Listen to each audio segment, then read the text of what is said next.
but I have to explain certain things to you so that you have some idea of what we're looking at. So the body consists of 4 basic types of tissue.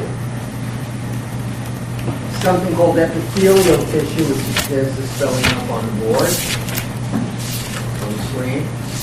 Connective tissue, which we'll be studying tomorrow.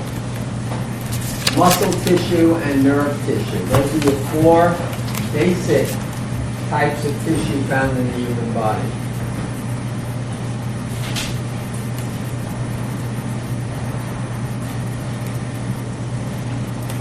We will be doing nervous tissue as one of the last topics of the semester, which will be in, let's say, 4 weeks.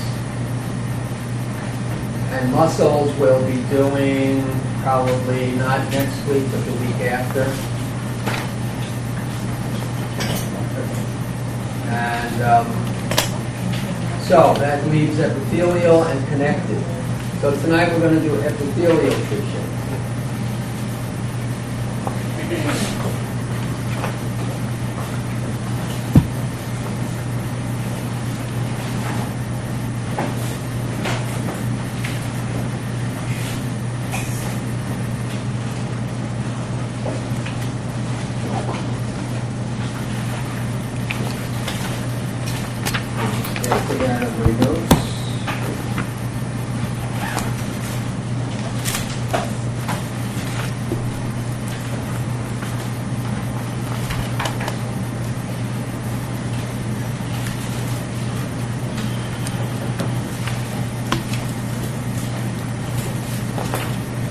Espanhol.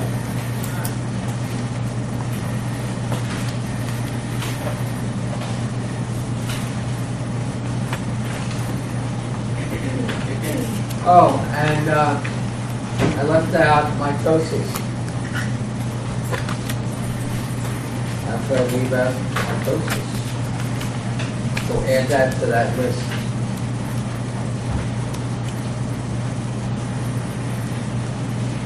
All right, epithelial tissue. Covers exposed surfaces. Okay, so let's just talk about that for a moment. Epithelial tissue always has one free surface. In other words, it's not one layer of tissue on another and then another. It's not covered completely.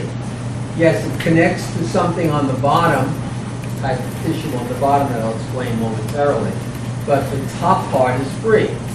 So theoretically, our skin is epithelium, and this is the free surface up here. The free surface is called the apical surface, A-P-I-C-A-L.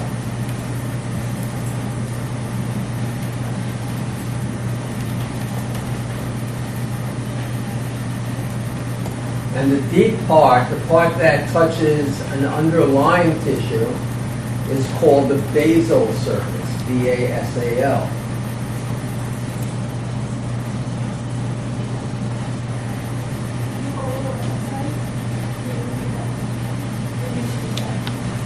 The free surface of epithelial tissue is called the apical, A-P-I-C-A-L surface, and the deep surface, the one that touches on another type of tissue, is called the basal surface. So, epithelial tissue covers exposed surfaces, both internally and externally, lines internal passageways, and forms glands, G-L-A-N-D-S. So those are the 3 functions. Epithelium is found all over the body. The basic function of epithelium is protection, absorption, excretion, and secretion.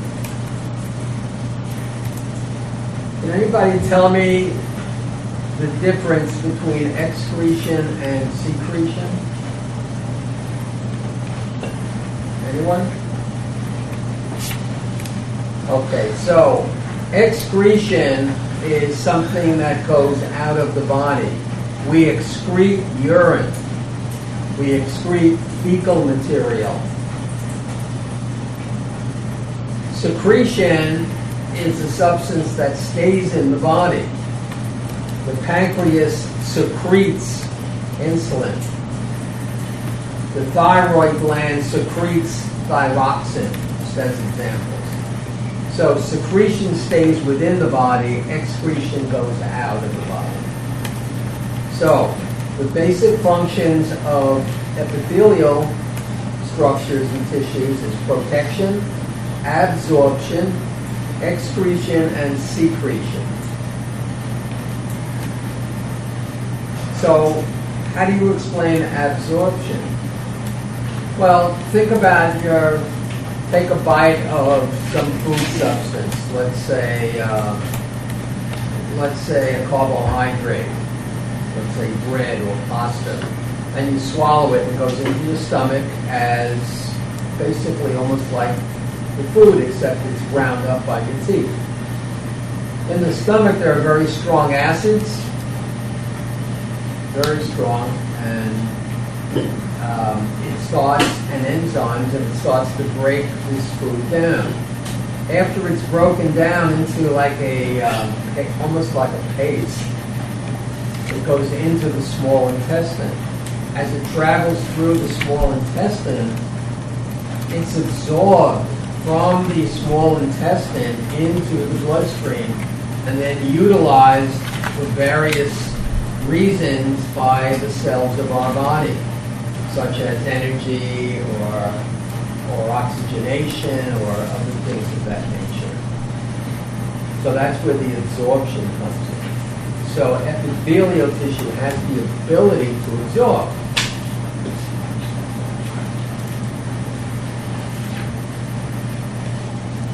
What I'm lecturing on is going to be brief because this is really a lecture for the lecture class. I'm sure your instructor, when you get to it, will go into a lot of detail. So I'm just trying to give you an override, touching on some of the salient points so that you understand.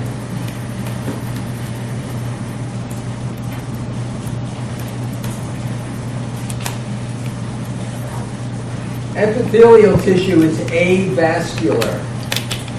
So what does that mean? Can somebody tell me what that means? No vessels. Sorry? Okay, that's true. But, whenever you're defining anything or somebody asks you a question, the answer always must be in words that somebody that is not familiar with it will understand what it is. So, it's avascular, yes, it's not vascular, but what does that actually mean? It means it doesn't have its own blood supply. So let me show you how it works. Let's think about our skin. So our skin has two layers. The upper layer is epithelium. The deeper layer of our skin is connective tissue. The upper layer is called the epidermis.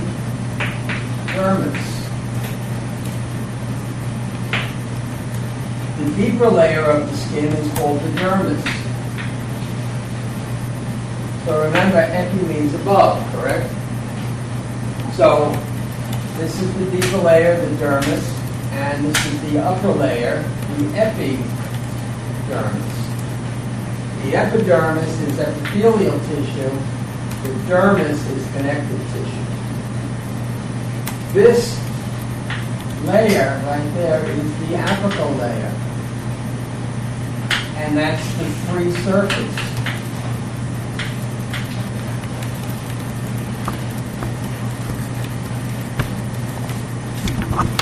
The The epidermis rests on a structure called the basement membrane.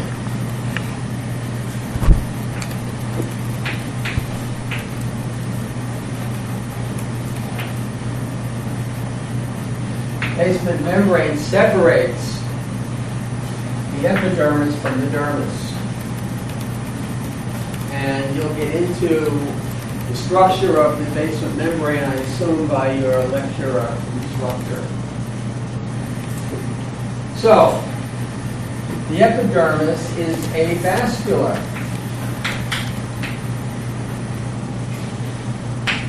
But connective tissue is highly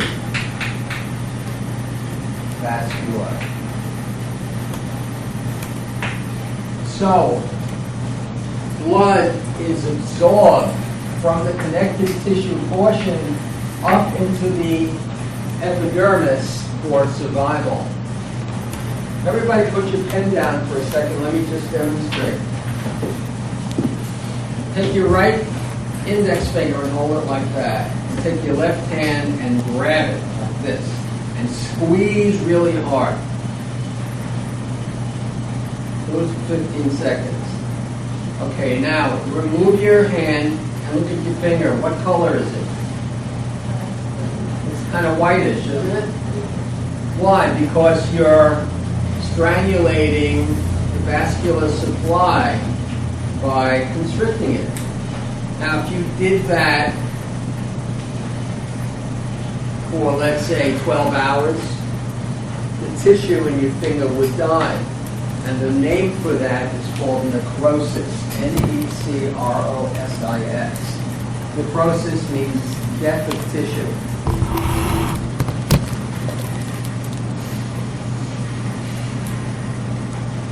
So, since the epithelial tissue is avascular, you think that it would die without nourishment or oxygenation. But it absorbs. Epithelial tissue always rests on connective tissue, always, throughout the whole body.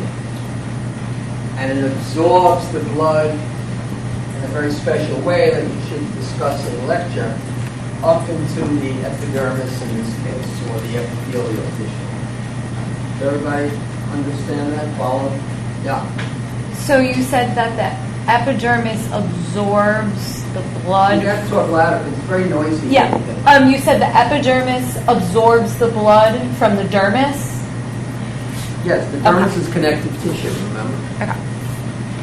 Epithelial tissue always has to rest on connective tissue, or else it'll die, because it doesn't have its own blood supply.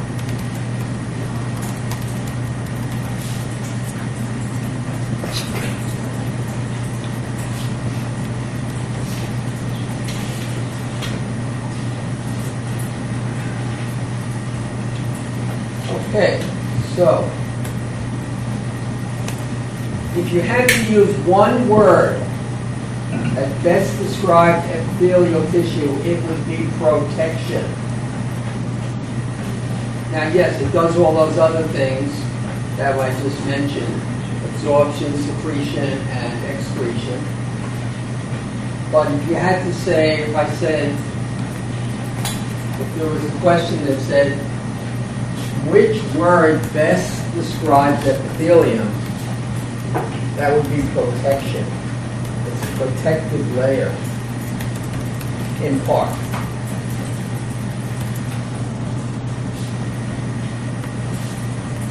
If I said, name 3 functions of epithelium, which I just mentioned before,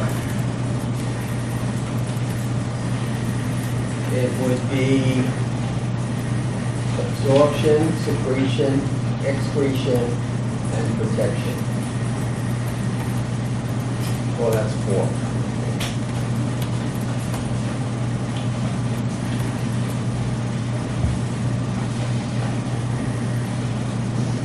All right, now, that's just a little introduction. But now I have to give you the classification, which is very important in laboratory portion of the course. How do we classify the cells of epithelium? And let me get to that part in here.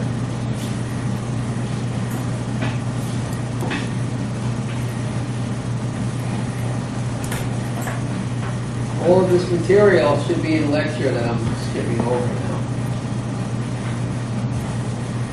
Okay, classification of epithelium. It's based on shape, number one, and the other thing that classifies this tissue is how many layers it has. So let's talk about shape. It can be any one of these shapes. Squamous, which means flat, thin and flat. Cuboidal, which is cube shaped or square. Columnar, which is like a tower. So it's tall, slender, rectangular.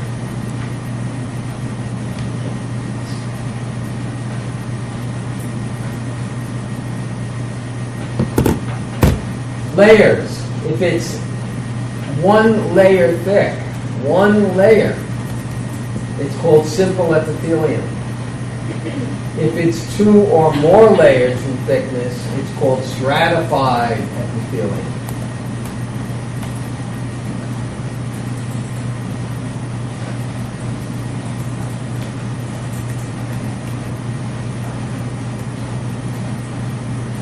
So let's look at the first category, which is simple epithelium.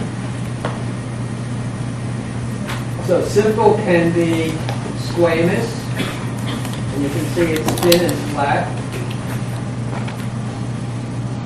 It can be cuboidal, which are these cube-like structures. It could be tall and rectangular, as in columnar. So, when we identify the tissue, if it's one layer thick and it is a squamous type tissue, we would say it is simple squamous epithelium. Or simple cuboidal epithelium.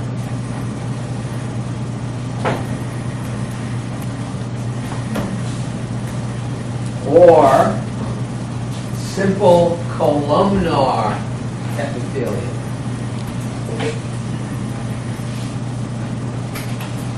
Now these types of cells are found pretty much throughout the body in various structures. But I'll give you just a couple of general locations. So, you know what, let me just stay over here. So let's talk about simple squamous epithelium. If you have one layer thick, what do you think the purpose of a structure being that thin, where would that be found, do you think? It's one layer thick.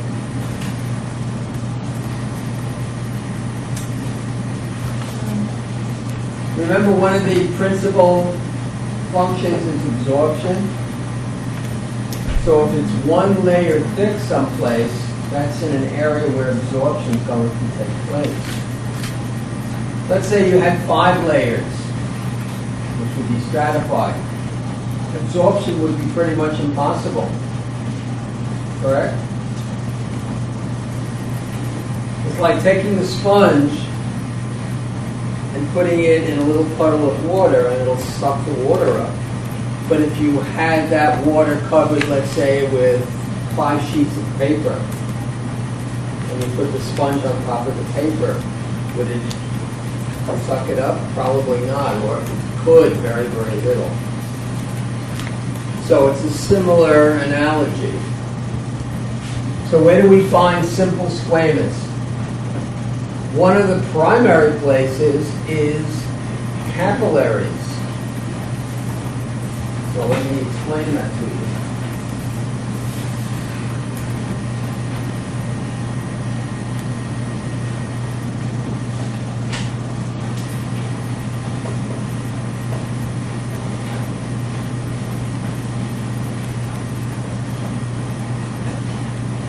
Okay, so this is your heart. Remember, there are 4 chambers to your heart.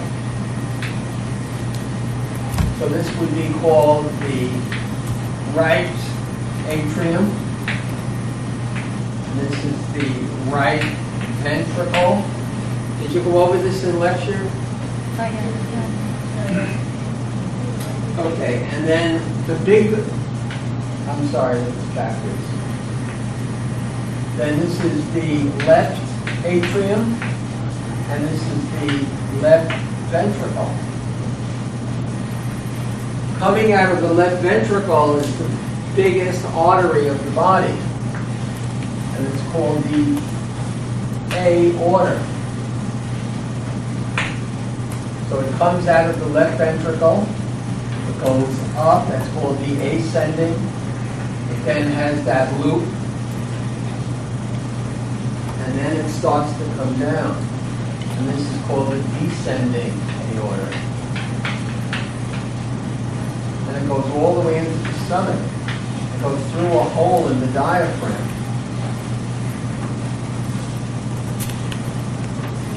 So, what happens to an artery? As the artery gets further away from the heart, it can form a smaller vessel called an arteriole. Arterioles have the ability to constrict or dilate, get bigger or smaller. After the arteriole, it comes into this microscopic vessel called the capillary. Capillaries communicate with the cells. So the capillaries are one layer thick of epithelium, of squamous epithelium. So it can transfer oxygen or carbon dioxide or nutrients easily from the vascular system into the cellular region.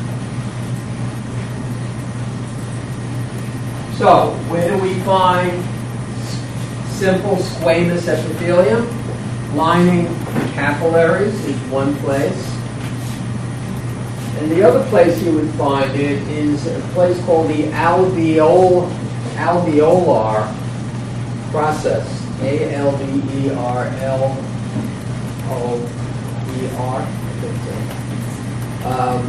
The alveolar is at the end of these long tubes that go into your lungs. And the alveolar is simple squamous epithelium. Why? Because it allows, when we breathe in, that oxygen is then absorbed into the vascular system. So that's another area where it's very thin because it's transfer of gases.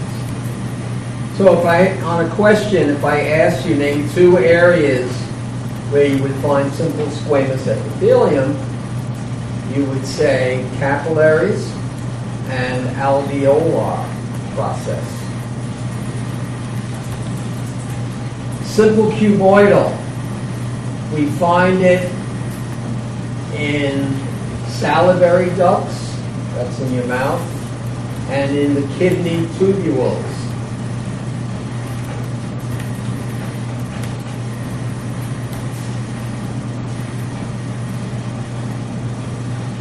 Salivary glands? Just salivary? Salivary ducts. Ducts, right. You know, they quack, quack, you know. It's not ducts, ducts. It's teeth.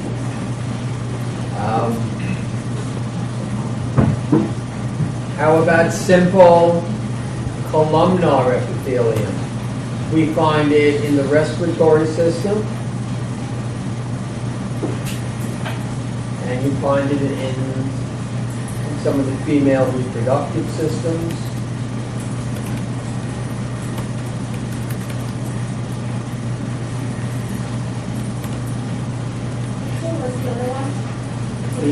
reproductive? And the other one? Oh, respiratory. All right, also, there's another category that's not shown here, and it's called simple ciliated, C-I-L-I-A-T-E-D, columnar epithelium. So what is cilia?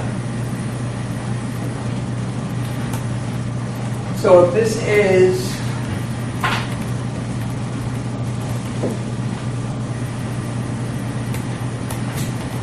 is a columnar cell, sometimes you'll find these little hair-like structures on the top. And that's called cilia. C-I-L-I-A.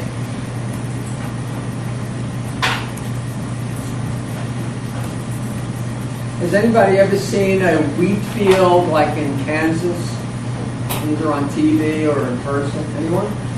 No? The middle of our country is very flat. Kansas, Iowa, and those areas. And they're big farming areas.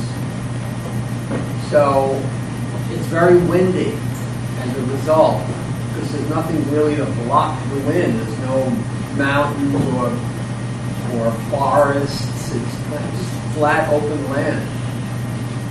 And when the wind blows, the wheat, which is a big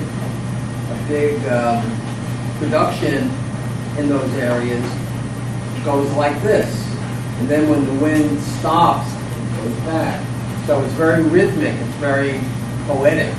You'll see the wheat go like this and back and forth.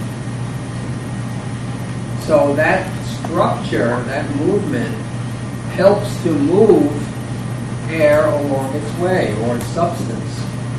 So in the respiratory area, you have ciliated columnar, simple ciliated columnar epithelium. So when you take a breath in, the cilia help to push the oxygen faster into the respiratory system. In the female reproductive system, to make it simple, you have something called an ovary. Ovary produces ovum, which you know as an egg. And that goes into this tube called a fallopian tube, or uterine tube. And the eggs go through this space and travel into that, and this is attached to your uterus.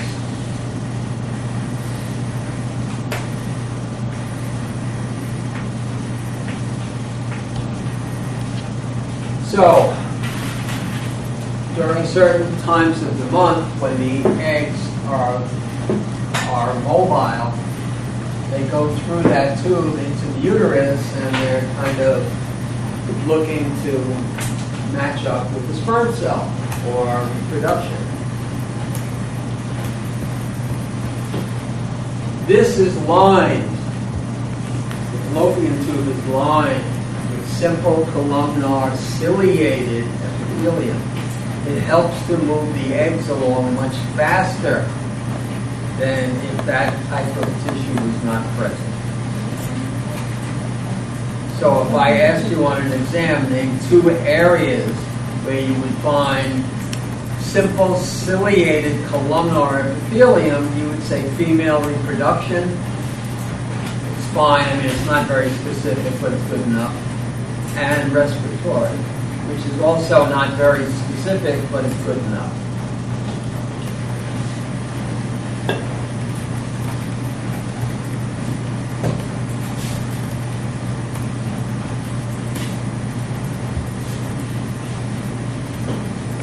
The last type of simple epithelium is called pseudo, that's spelled P-S-E-U-D-O, stratified. So we know stratified epithelium is multiple layers, 2 or more, correct? Right? Right? Yes. What does pseudo mean? False. false or fake. So it's not really stratified, but it looks like it under the scope because the configuration of the cells is such, and I'll show you that.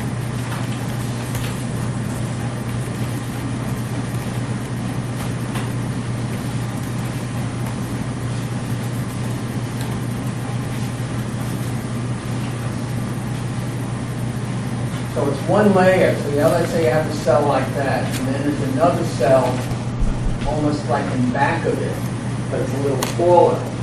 So what you're seeing is something like this. And it looks like it's multiple layers, but it's not.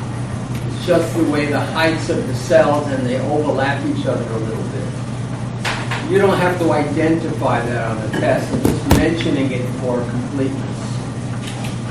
So if there was a question that said, name the 5 types of simple epithelium, you would say simple squamous epithelium, simple cuboidal, simple columnar, simple ciliated columnar, and pseudo-stratified.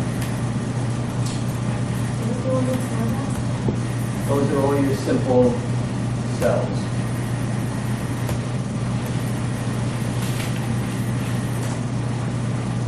Let's talk about the stratified cells now.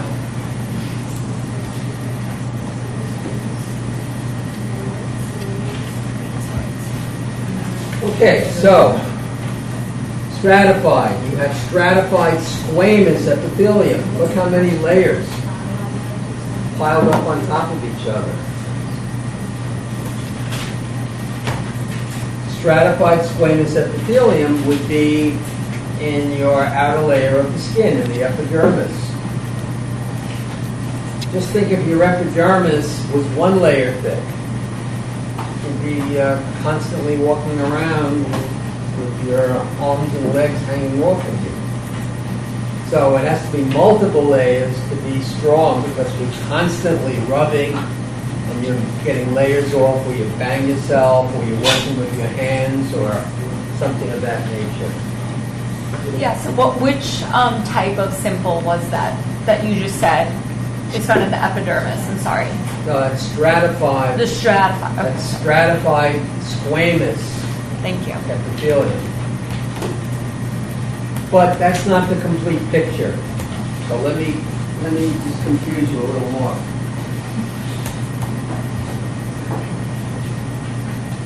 So the epidermis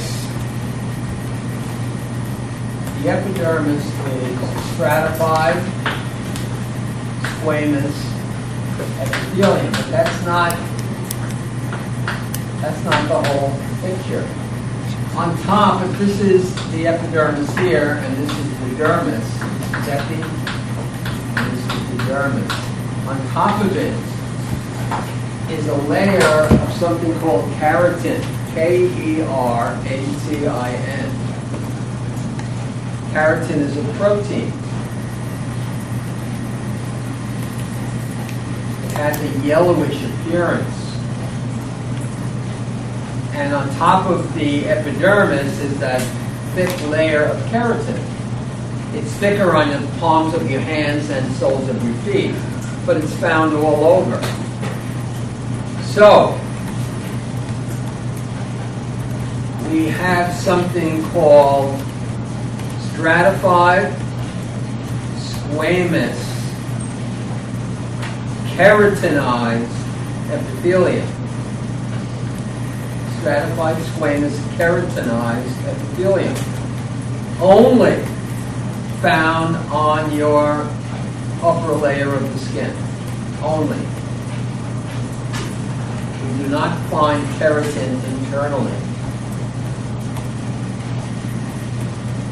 Internally, we have that type of tissue, and it would be called stratified, non-keratinized squamous epithelium. Like in the inside of your mouth. Any place where there's friction you would find stratified, squamous, non-keratinized epithelium. The inside of your mouth, the cheeks. Just think about if you take a bite of a hero. You know, it's thick, crusty bread. It has meat and lettuce and tomato and cheeses and vegetables possibly. And you're taking a bite and you're chewing and it's rubbing on your cheeks. It's rubbing off many layers of tissue, of cells. But you're not bleeding, you're not putting holes in your mouth because there's so many multiple layers.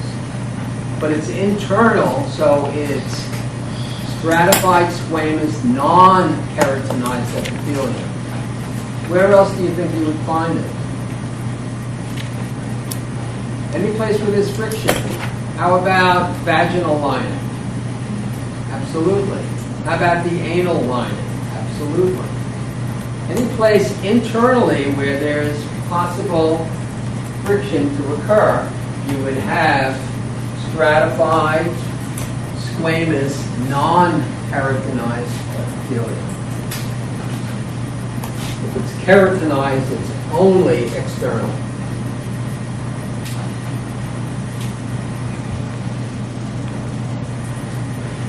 Stratified cuboidal. You would also find it in the kidney tubules.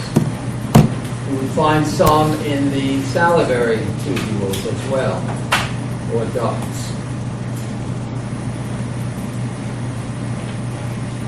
Stratified columnar. It's very, very rare. It's not found, so I'm not even going to bother you with that. So don't worry about that one. The only other one is called transitional epithelium. That's it, stratified epithelium. Transitional epithelium has the ability to stretch and then return to its normal configuration without damage. The urinary bladder. So you urinate and all of the urine comes out of your bladder and the bladder is like a balloon and it collapses like this. And then normal activity, drinking water or other beverages, etc., the foods, and it starts to get bigger and bigger. There are sensory receptors in the walls of the urinary bladder. And when it fills up enough, it sends a signal to your brain. Hey, I'm full. You better find a bathroom because I have to urinate. So the tissue, the transitional epithelium, goes from small to big. And it's not damaged because it has the ability to stretch. And that's called transitional epithelium. That's the story. So, I'm going to get some slides from the other room. I want you to pull out your microscopes, and you're going to view the different types of epithelium that we just spoke about. Tomorrow, we're going to do a very similar thing with connective tissue. So you'll spend, let's say, a half an hour tonight, or 45 minutes, or an hour with the scope. And then you have the rest of the time to review all of the other models, the mitosis board, or the blood board, or the blood models, or landmarks, whatever you want to do. If you have questions, you'll ask them. So we'll go get slides for you. My microscope's not in here. Should I take some one from the desk? I'll be right back. Normally I'd have this ready for you if we had a TA here, but you know, I'm doing you so much.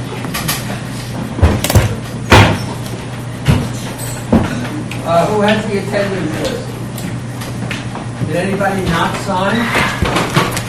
Last call. I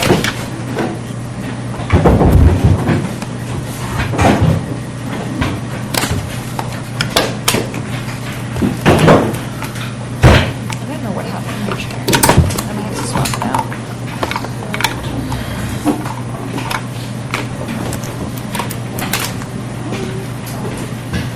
It's very low, so.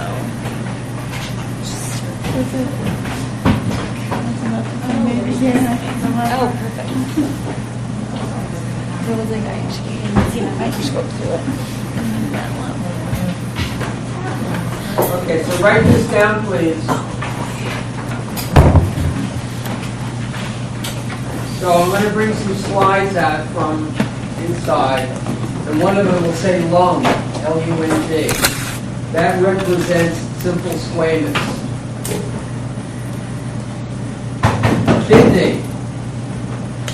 That represents simple cuboidal.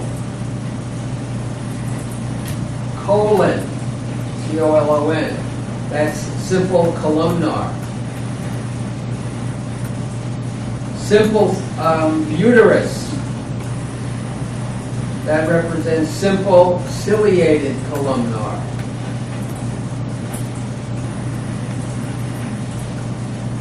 Vaginal tissue. That represents stratified squamous, non-keratinized. Skin. That would be stratified squamous, keratinized epithelium.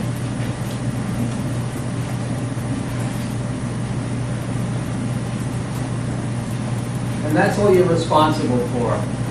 All the others just academically or didactically, but the only ones you have to be able to identify under the scope would be the simple squamous lung, simple cuboidal kidney, simple columnar colon, and simple ciliated columnar uterus. On the stratified level, it would be vagina, skin, and that's it. Yes. Say again? Stratified squamous non-keratinized, which is like vaginal fluid. Right? All right, let me get some slides and I'll be right back.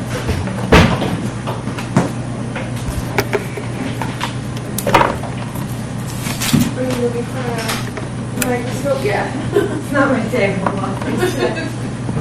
The last of it.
going to put the slides out on the radiator over here. Make sure when you put it back, you put it back in the right tray.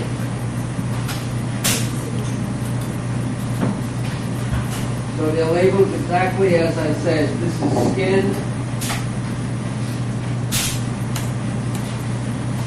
This is vaginal. Remember, you're looking for the type of cell. You're not looking for, let's say, it's vaginal tissue. You're looking for, in that case, stratified, non-keratinized squamous epithelium. So that would be what you're trying to identify. Everything is obvious on these trays, so you have no trouble picking out what you want to look at. Okay, so help yourself. Also, we have the slide boxes somewhere.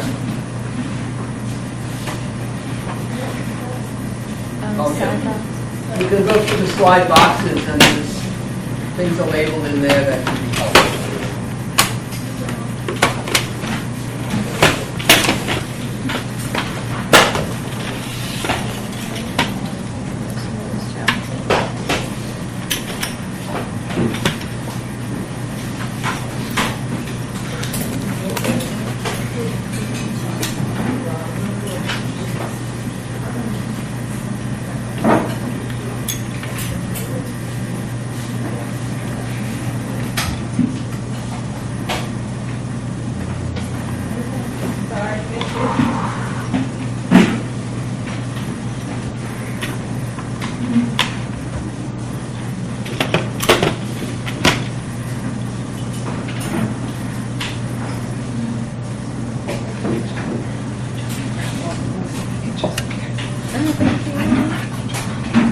I think this is all of them. What did he say? Colon, the vagina, the kidney, the lung, the uterus and skin. Was it? Yeah. I don't know. Pretty cool.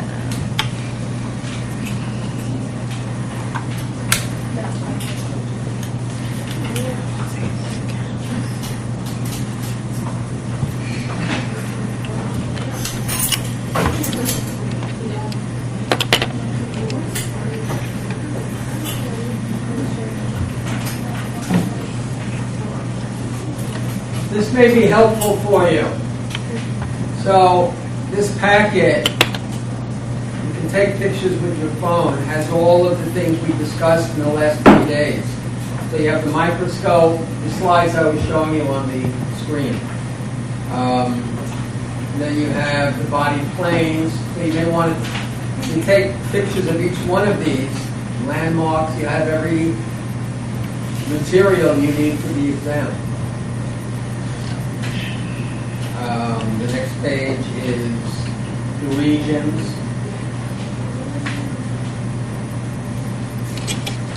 Mitosis board. The cell model. And the skin. So I'm going to leave this right here next to my bag. If you want, just come up and just flip through, take all the pictures, and then you have everything you need. So it makes it a lot easier for you, right? Right.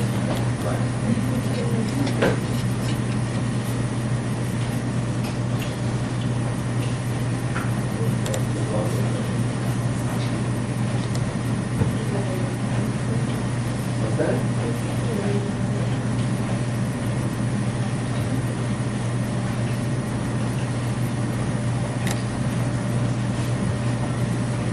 Doesn't have the tissues in there, but everything else is in there. I'll make it easy for you on Monday, don't worry. I'm not going to kill you.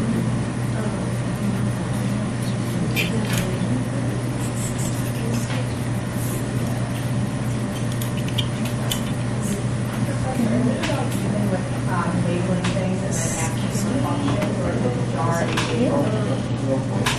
Let's do something specific.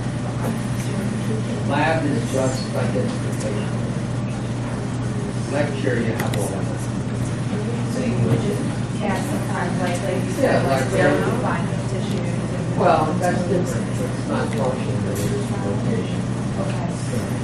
Is there anything else we should know about?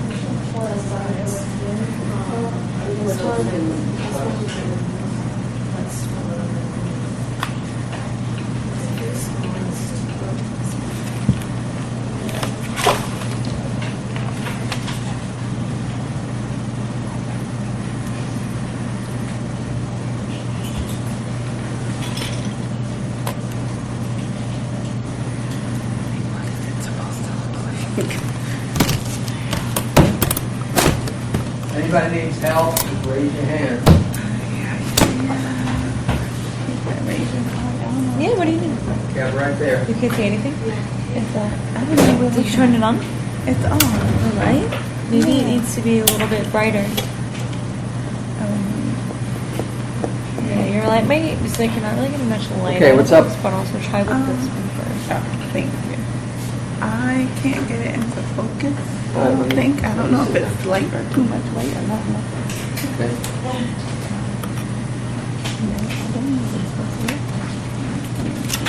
All right, let's see what you got here. Skin. Yeah, I see that.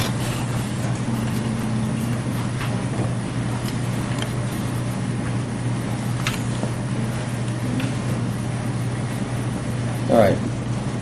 Your iris diaphragm is closed, so no light was coming through. So here, look at the top. Now, see it's closed? Now watch. Okay. So now you have light coming through, and we can see the slide. There's a little lever right here, like a little metal thing. It's a little too bright. Let me turn it down a little. That's better. Okay, let's see if I can find something.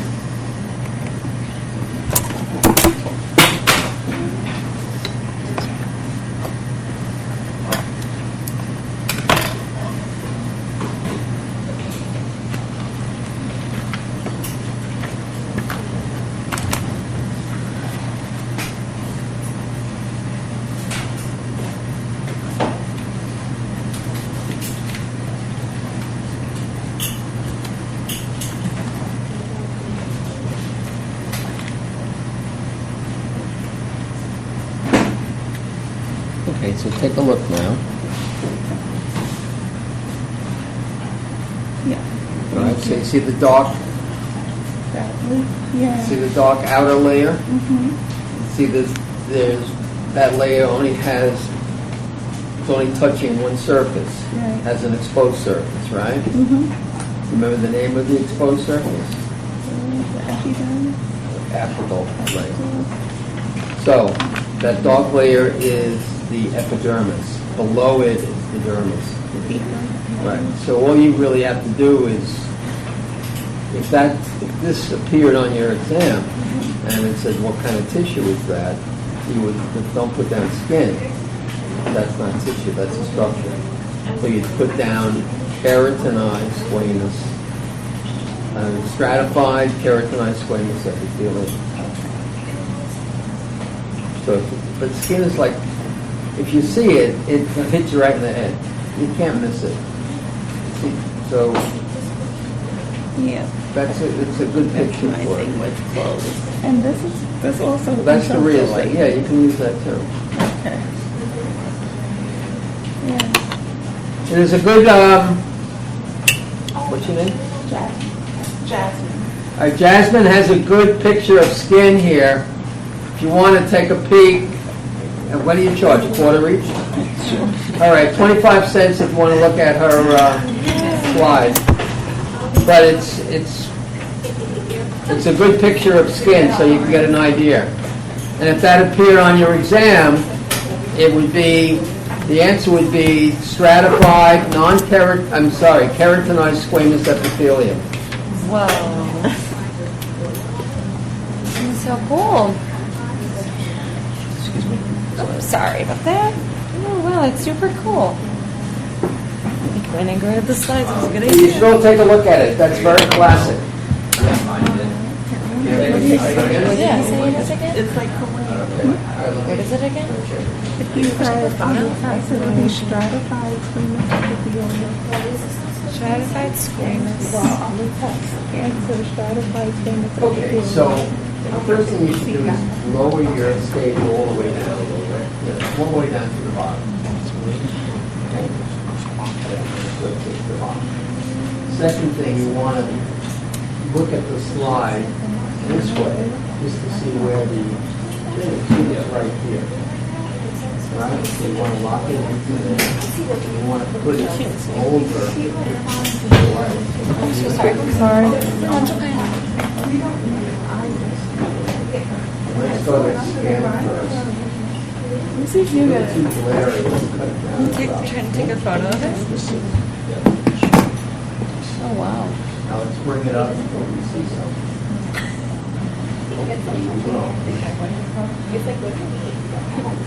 Like, I don't know what to do here.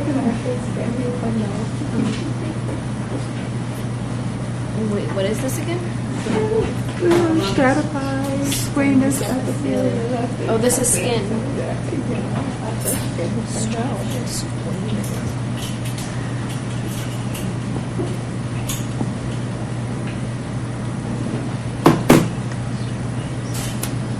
Is that, so that's multiple layers of the, like, thin one?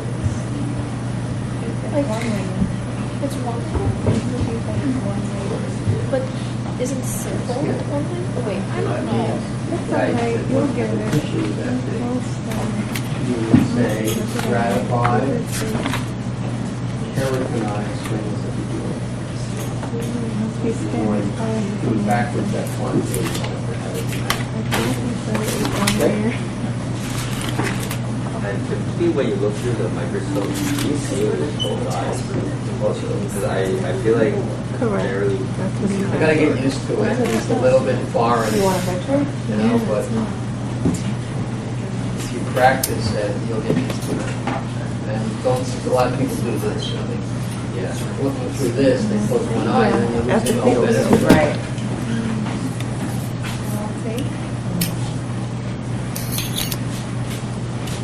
What time is it now? 7:31. 7:30. All right, so I would use this scope for like the next half hour till 8 o'clock. And then for the next 15 minutes, pick something that you want to review, like the mitosis board or the cell, any model. And then tomorrow we'll do the same thing. We'll look at connective tissue and then you'll have a chance to review. Connective tissue will take me less time to discuss, so you'll have more time to review everything.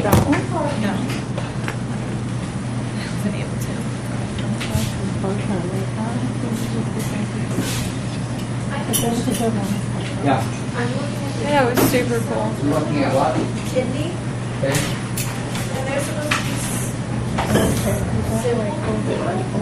You'll find simple and stratified. and stratified. Okay. So,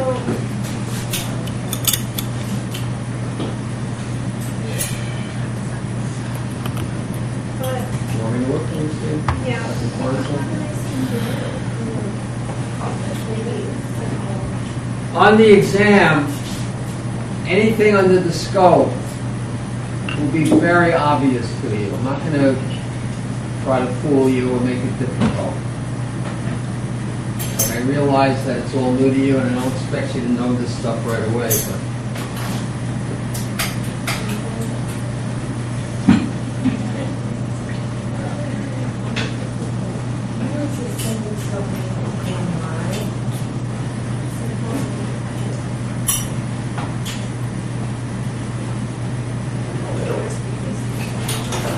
I'm sorry, so what type was that again?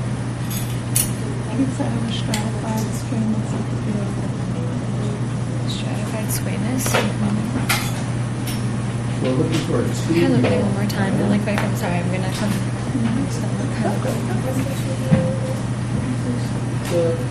Feeding tubule.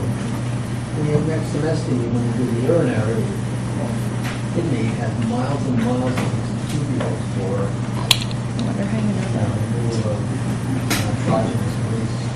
You can first set them all up so that I know what to go to with them. I know.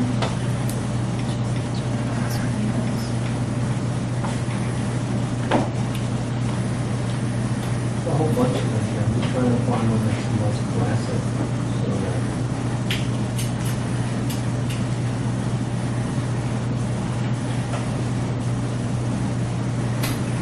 Oh, perfect.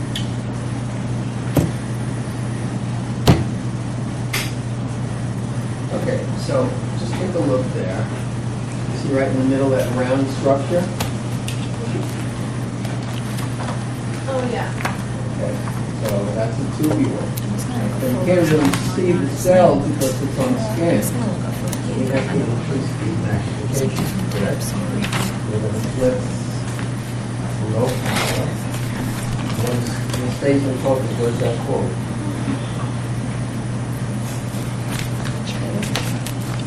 Almost there. See your mouth is forming the P. Parafocal, right? Okay, so now let's zoom in on this one.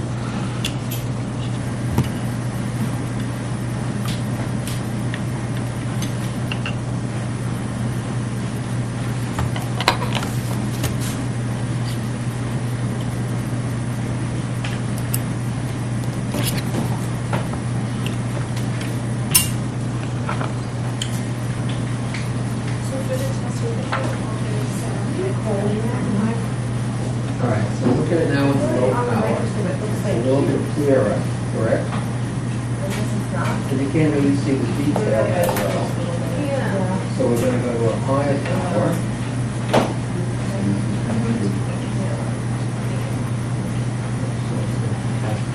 I see, yeah. I wasn't sure if the slide was too It like close. starts off like, and then it I wasn't sure if the slide was too close.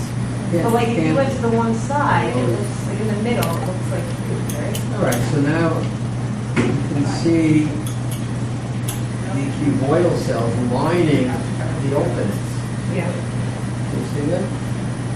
Oh, yeah, I see. That's simple. It's only one layer. So that's a simple cuboidal epithelium. Oh, how do you know what's I see. Just this one. No, it's just one layer of epithelial cells back of the tissue. So how can you determine the difference between what is it? You only can see one layer of square cells. So everything else that isn't necessarily square is different? The only epithelium is what is actually lining that opening. Okay. Remember, epithelial has to have a free surface, right? So internally, it would be like the tubule. Okay, That's a free okay. surface. Yes. I know it's difficult because if you're not, I've had some years and years of schooling, so, you know. But, when we first started, it's difficult. Yes, Thank you. please take over.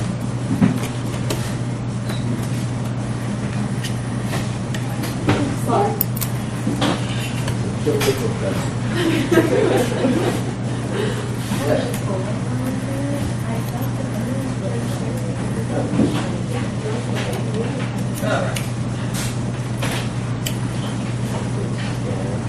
All right, so first of all, if you have darkened it, so your eye is black and must be closed.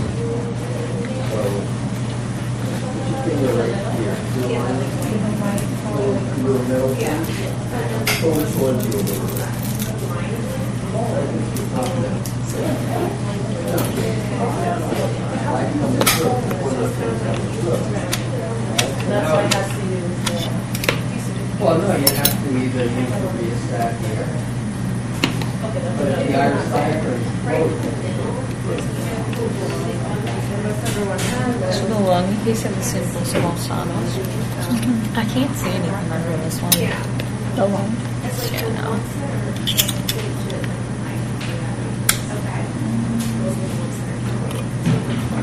Everything else is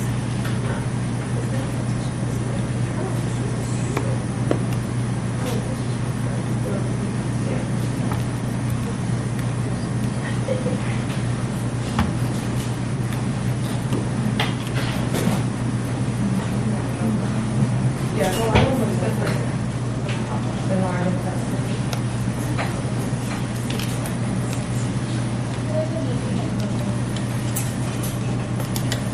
Okay, so what type of cells are we gonna be looking for here? Colon, what we're looking for.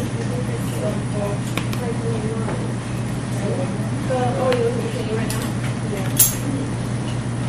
So on scanning, you can't really see the actual cell here. But if you're looking at it, it's hard to see.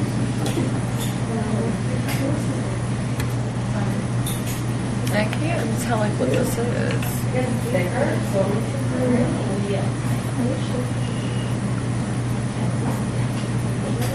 So now it's looking for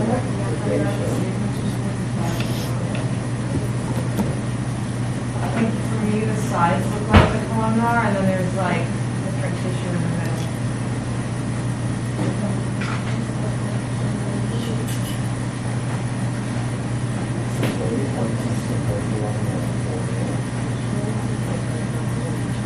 This doesn't look like simple cube at all.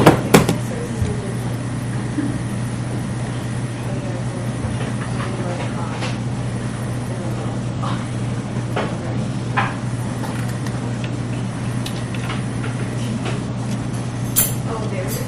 Yeah, it's the same type.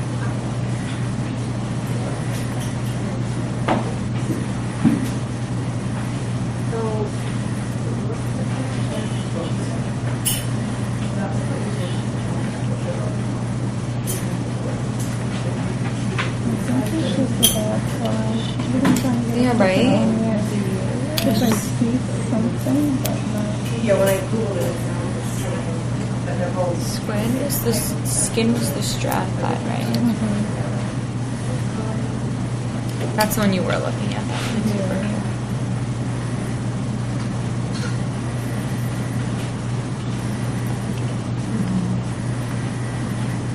Just the dots and the rock.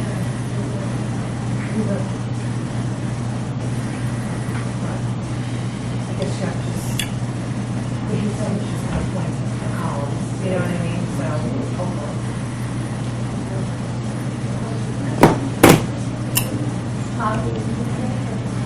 Yes, you can put out and point the pointer to like So the pointer the is skin, pointing hit the whatever column or the one of lines and say what they feel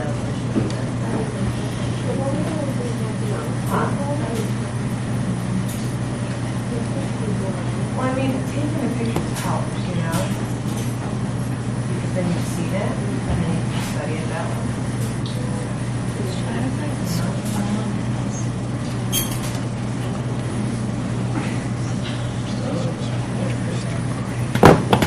I'm like visual, you know, like I'd rather see a picture of it than the pointer is so on. like, just a care of it looks like something, you know? You want to see simple columnar on colon, right here. What's your question? Gabrielle has a good slide showing the classic columnar cell.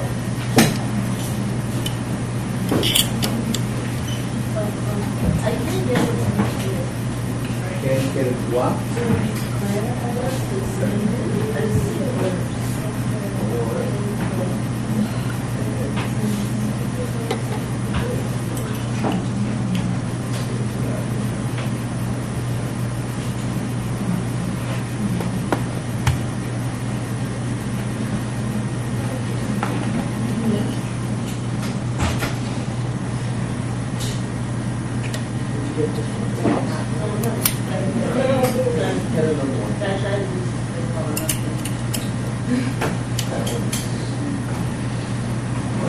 I mean, this is also a good single columnar.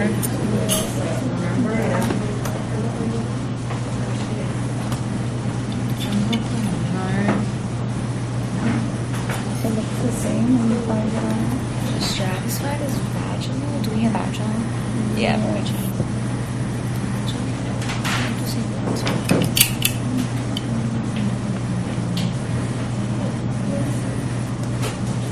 It's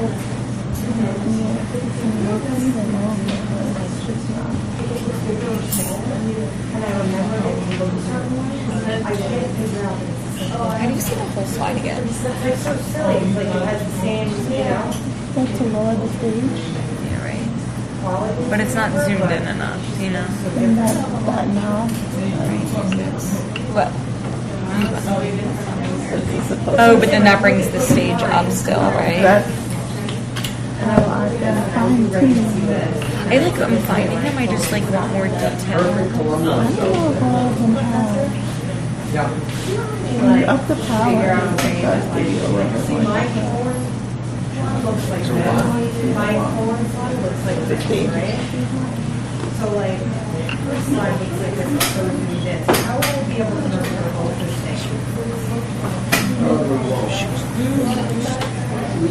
Experience to really cool. So the examples I'll give you are very much. So would it be more like this one or that one?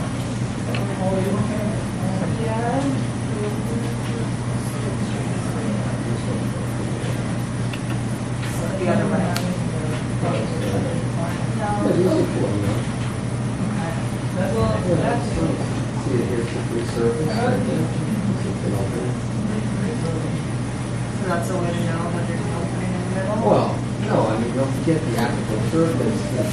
One epithelia has to have one free surface. So, it gives it a duct, this is. And the surface is what's articulating with the opening.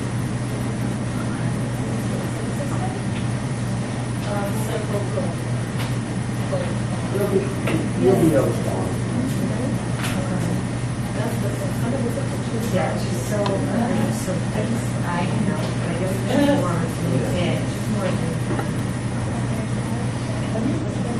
Don't worry about it. Yeah, I'm like, I'm so sorry. Yeah. Sorry? I certainly can.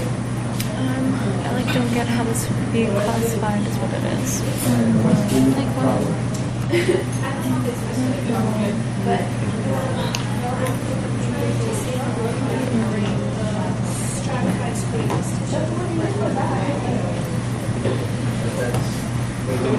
It's supposed to be a stratified range. It's non-cat.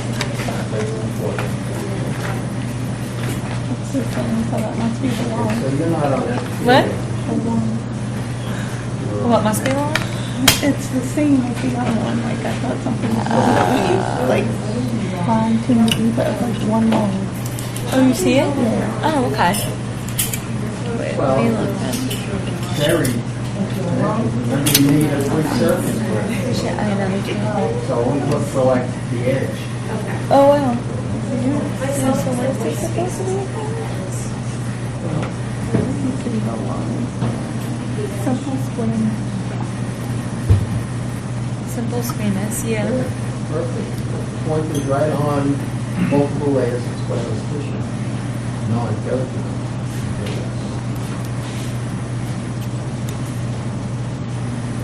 How do you know it's possible? But you can't expect to know all this stuff. It doesn't work that way.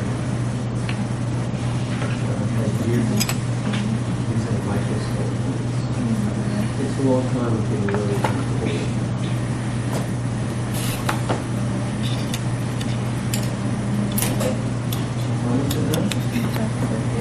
748. Yeah. Military contract? Yeah, sheet. Moving on it?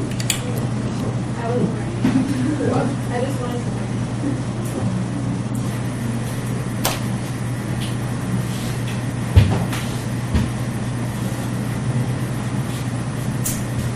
Like another 10 minutes with the scopes, and then take the last 15 minutes of class and look at the cell model or mitosis or whatever you're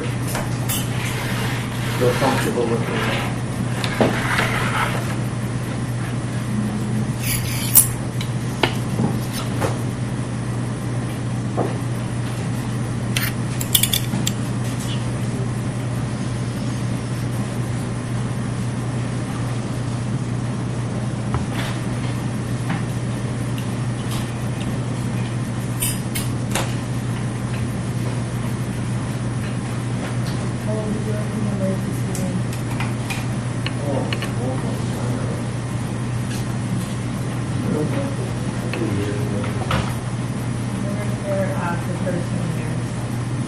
I've worked in one for 13 years, it's chaos. Oh, where was that? St. Joseph Hospital. The one, that little one? Yeah, it's not a trauma center, so we don't have like That's any. in, Park Page? Yeah. It used to be New Island and Mid Island at one point. What's it now? St. Joseph. Oh, I thought it was, wasn't that bought out by somebody? Catholic California, yeah. So it was New Island and it became. Did they, you don't work there anymore? I still work there. Did they expand it all? We built a cath lab. It's really at that. We don't transfer out to the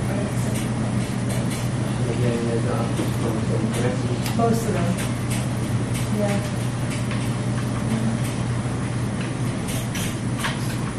How many, sets do you do with it? Probably only like 2 or 3 actually.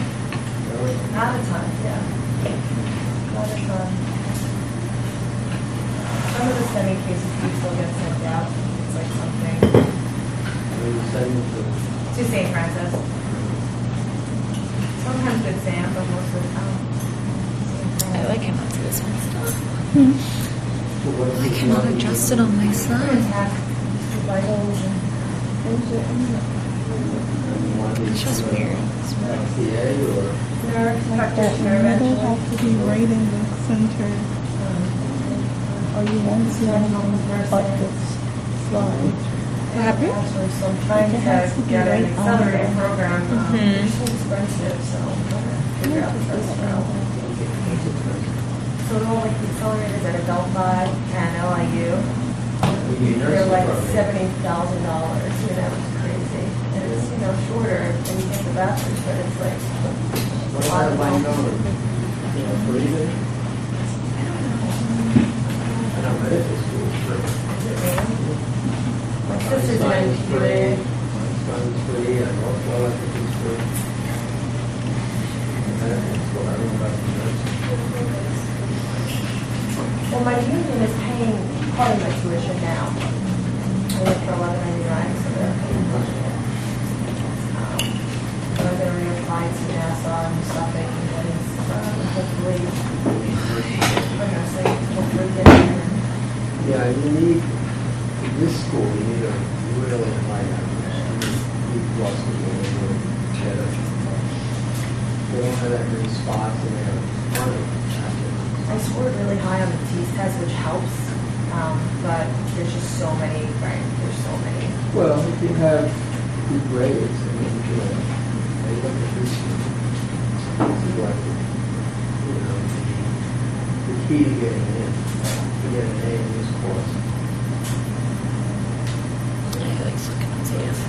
It's hard. Which one are you looking for? So- The long I one? know, it took me 10 years ago, and I did well, but it was through the semester, so, Right.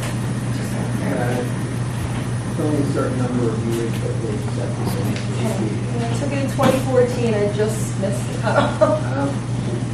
Here for the year. Yeah, For another. I think I had, My Dr. Microscope. What happened? Can we get your microscope? This is the same one that I was just looking at. I think the microscopes. I do think it's a microscope.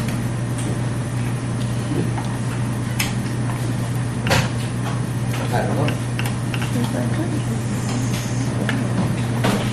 I think it was from, All right, whenever you feel you have enough I think microscope, it just is put it nice. away and It didn't look like that. study some of the models or whatever for the next I think it was the microscope. 15 minutes.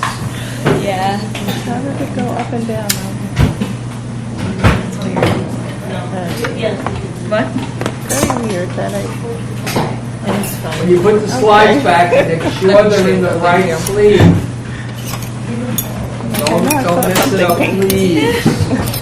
I can put them back if you want. Do you want? Alright. Thank you.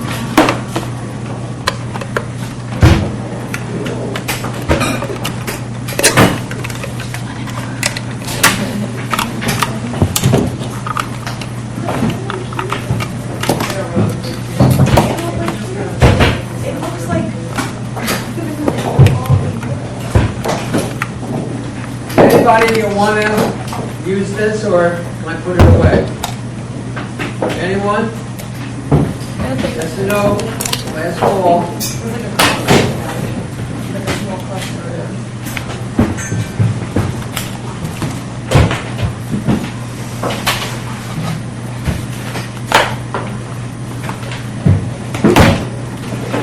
Oh, maybe you should take pictures on this one. It has a lot of the tissues. So, some of it's for tomorrow too, but take them all. That way you have everything you need. Yeah, that's what I'm taking a picture of now if you want to see it. I can't get my hands. Sorry.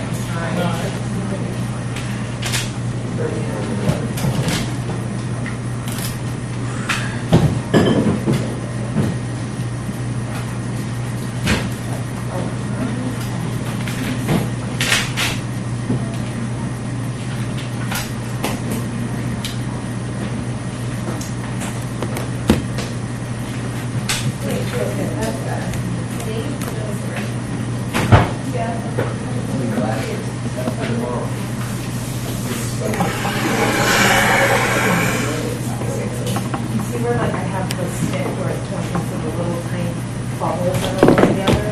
Oh. I'm pretty sure that's the issue that's supposed to work around. No, we don't.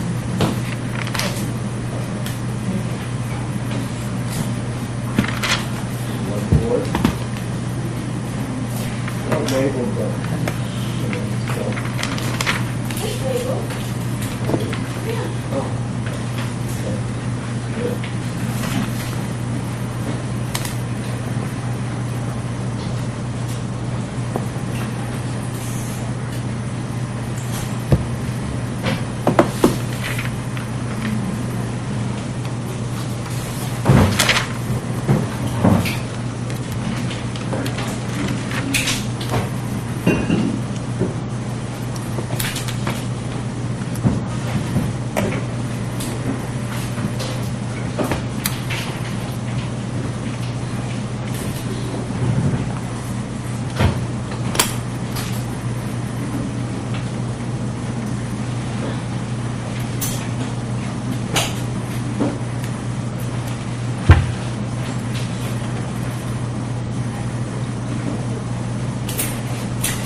Yeah, I'll just put one out. Everybody can take a picture, then I'll turn the page. Next.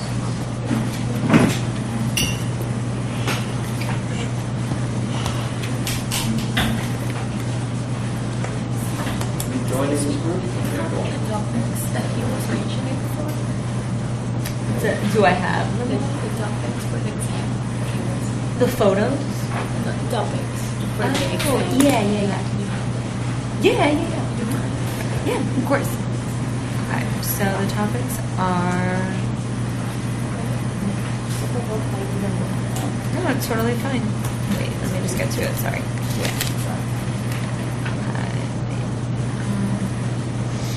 Okay. Everybody take a Okay. picture. Body planes,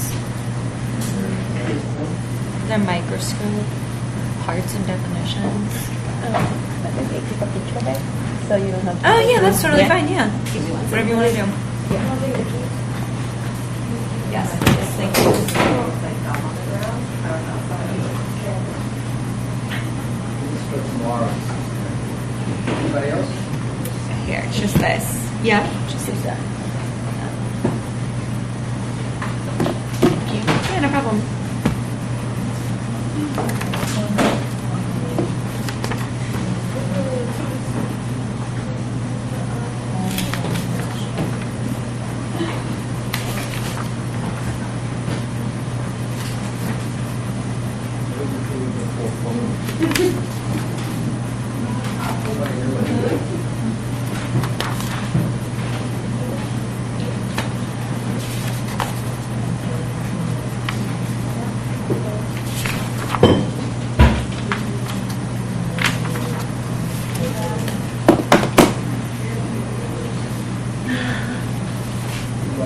Did you want this or? Yes. Okay. Beautiful. Whiteboard.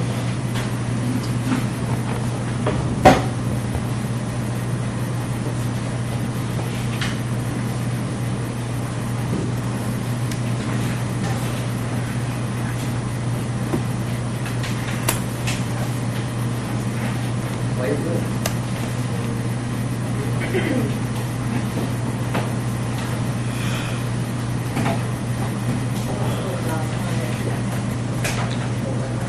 Well, this is called a platelet plug, which we've got some platelets that are on the floor. Fiber. The outside of it. Well, if I point to a black thing, you put that platelet.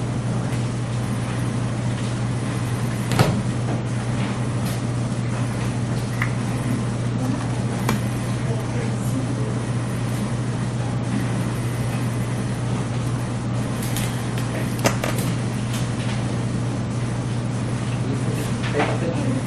I'll just wait. I'll just do it.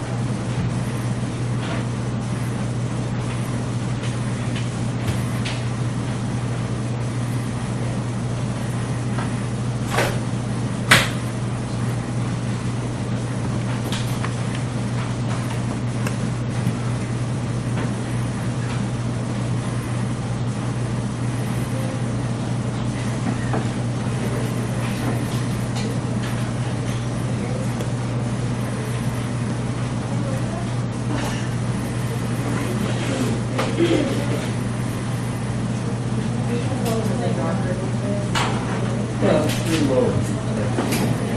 Granular.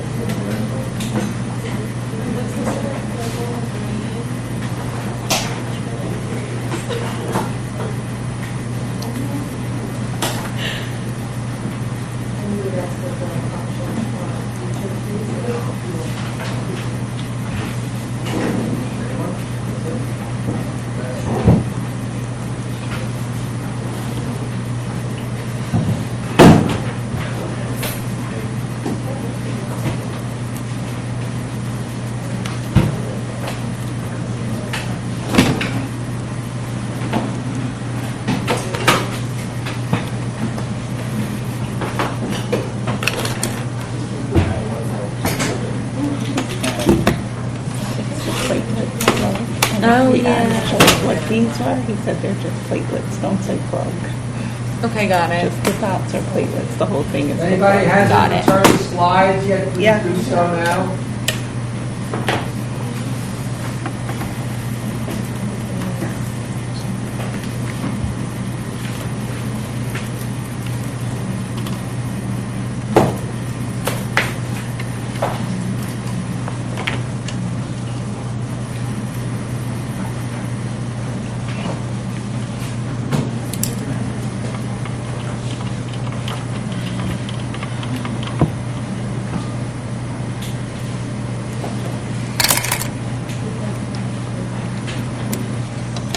With the packet that's floating around the room, where is it now? Here. You using it? Okay. Just when you're done, please bring it over here.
Here's the data.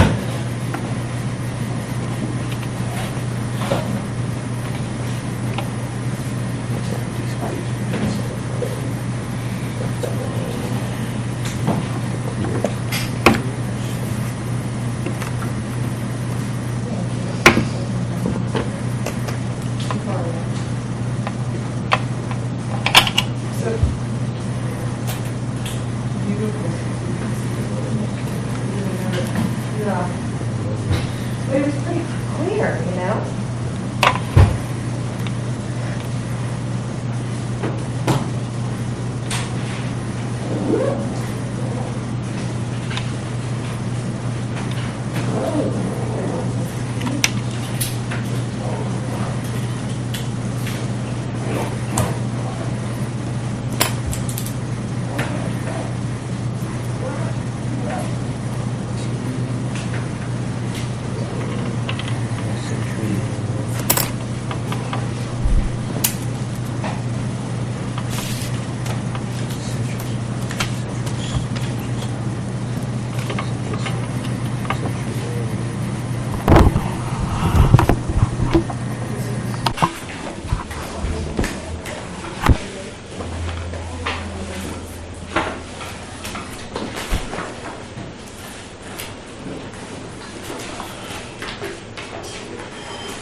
guys study tonight?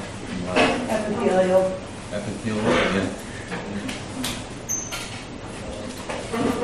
We were trying to figure out though, maybe I can ask you,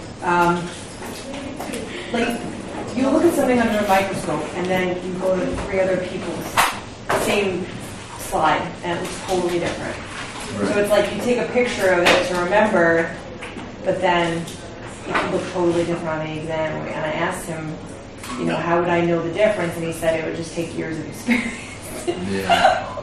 So I'm like, I don't know It which one also to depends study. on what part of the slide you're looking at. Right. Yeah. So I don't know like which part we're supposed to be studying. Is he going to put the microscopes on the exam? He said, yeah. Yeah. And he said, well, he said he's going to make it easy and that it'll be, you'll just know it, but Yeah.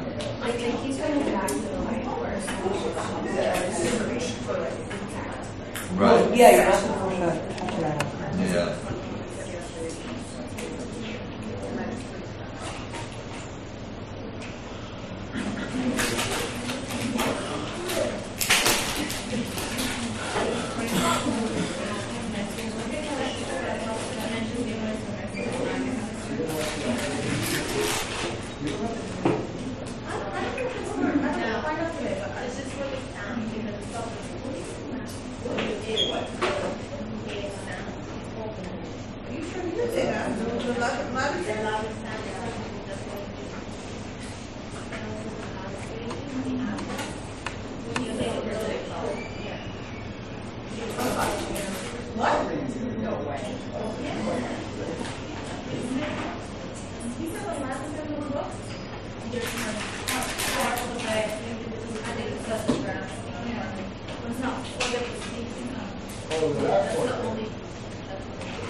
So let's get started. We're covering cells tonight, and we will go over mitosis. As you already went over it in lab, we'll review it as well. So first, let's talk about cell theory. Cells are the building blocks of all organisms. Remember I said to you that all cells come from pre-existing cells. So cells, even though if you poke a hole in a cell, it will die. We cannot make a cell. With all our advanced technology, we cannot create a living cell. Even if all the ingredients are there, just that puncture hole of the cell kills the cell and we can't bring it back to life. Cells are the smallest units that perform all vital physiologic functions. Each cell maintains homeostasis at the cellular level. Cytology is a branch of cell biology, the study of cells. There's 2 types of cells, sex cells and somatic cells. Sex cells are also known as germ cells and reproductive cells. In the male, it's sperm. In the female, it's oocytes, or eggs, cells that develop into the eggs, the ova.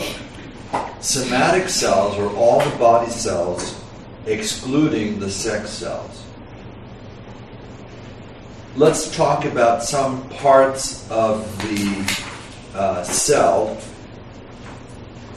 First part that I want to draw your attention to is the centrosome, which has a pair of centrioles at right angles to each other. They're found here.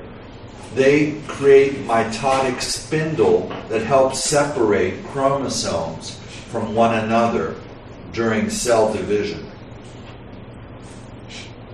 Cytoskeleton has fibers, microfilaments, microtubules that impart a shape to the cell and structure. The plasma membrane is the barrier that allows certain substances to go in, others to go out, and restrict certain substances. Microvilli increase the surface area of a cell, and they're not cilia, they're smaller than cilia. Cilia are the little hair-like projections that move material across the surface. We'll talk about cilia and flagellum in just a moment. So these are cilia. There's two types of cilia. There's motile and non-motile cilia. The non-motile cilia acts as a sensor. The motile cilia moves things such as mucus over the surface in the respiratory tract. In the fallopian tubes, it helps move the egg down the hatch to the uterus, to the womb. Proteasomes are hollow cylinders that help break down damaged proteins.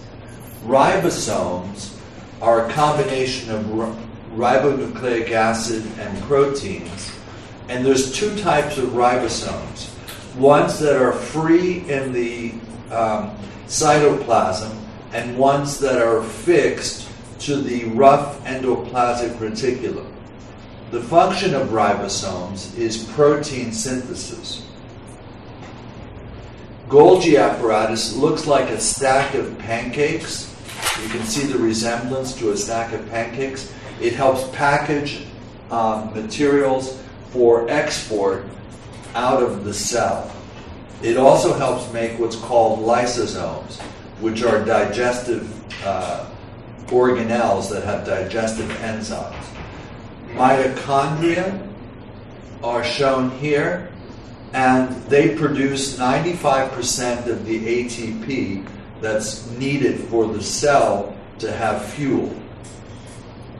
The endoplasmic reticulum, there's rough endoplasmic reticulum and smooth endoplasmic reticulum. What's the difference between rough and smooth endoplasmic reticulum? And rough has ribosomes on it? Correct. Rough has ribosomes studied on it. And it's responsible for protein synthesis. Smooth endoplasmic reticulum is attached to the rough endoplasmic reticulum. And it helps synthesize lipids and carbohydrates. Peroxisomes are vesicles that contain digestive enzymes that help break down lipids. They produce hydrogen peroxide as a byproduct of the lipid metabolism, and they have an enzyme called catalase that converts hydrogen peroxide to water. Lysosomes are vesicles that contain digestive enzymes. Shown here, I wouldn't expect you to know the difference between a peroxisome and a lysosome just by looking at a diagram. But lysosomes help remove damaged organelles or pathogens. What does organelle mean? I've talked about organelles, but I haven't given you a definition. What is an organelle?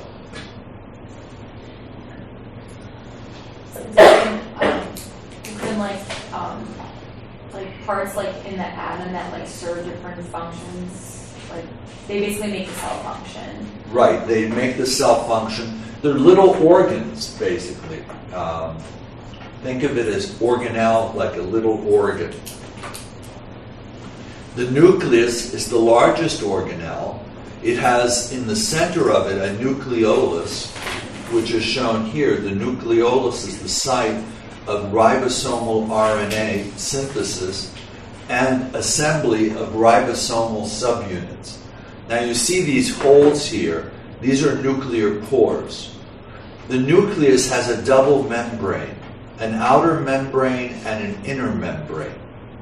The functions of the nucleus is to store DNA for the genetic code. Extracellular fluid is the fluid that surrounds a cell. It's also known as interstitial fluid. The plasma membrane, the cell membrane, separates the cytoplasm from the extracellular fluid. What is the cytoplasm?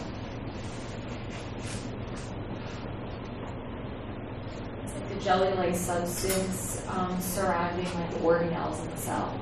Exactly. It's the jelly-like substance surrounding the organelles and the nucleus.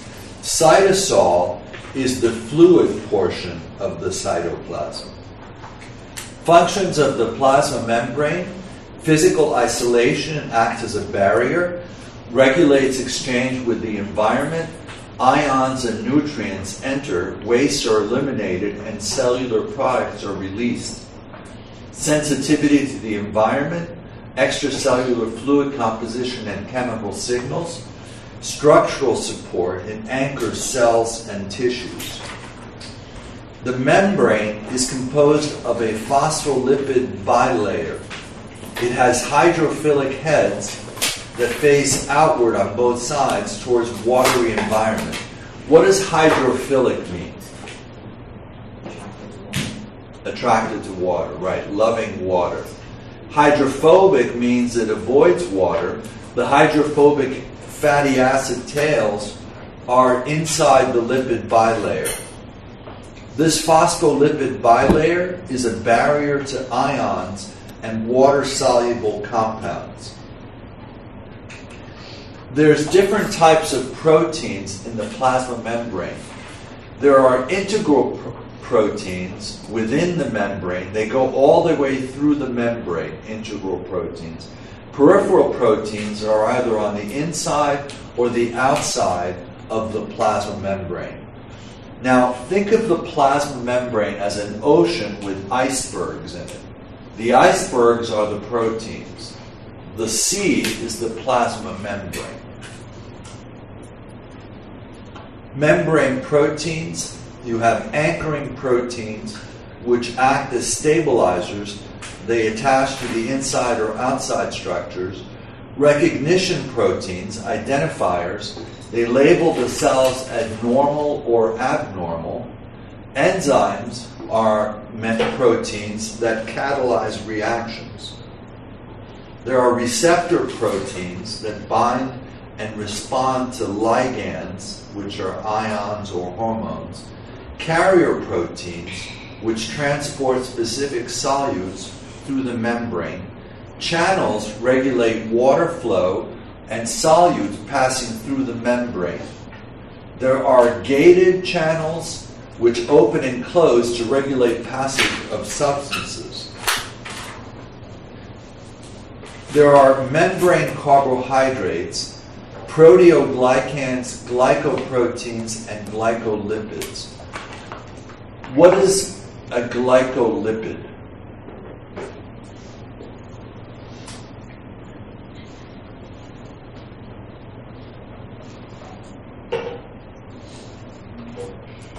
A glycolipid. What is a glycolipid? Is it like a lipid with a glycerol group attached to it? With a carbohydrate attached to it, exactly. And proteoglycan is a protein with a carbohydrate group, as are glycoproteins. These membrane carbohydrates extend outside of the cell membrane, and they form a sticky sugar coat called the glycocalyx. Functions of the glycocalyx is lubrication and protection, anchoring and locomotion, specificity and binding when they function as receptors, and recognition, part of the immune response. So remember I said to you that the plasma membrane is a sea with icebergs. The icebergs are the proteins. This is an integral protein. It goes all the way through the plasma membrane, and it's a channel. This is a gated channel, also an integral protein. Goes all the way through. These are peripheral proteins that you see here and here. This is also an integral protein. This is a glycoprotein. There's a carbohydrate attached to the protein. This is a glycolipid, a carbohydrate attached to the lipid bilayer.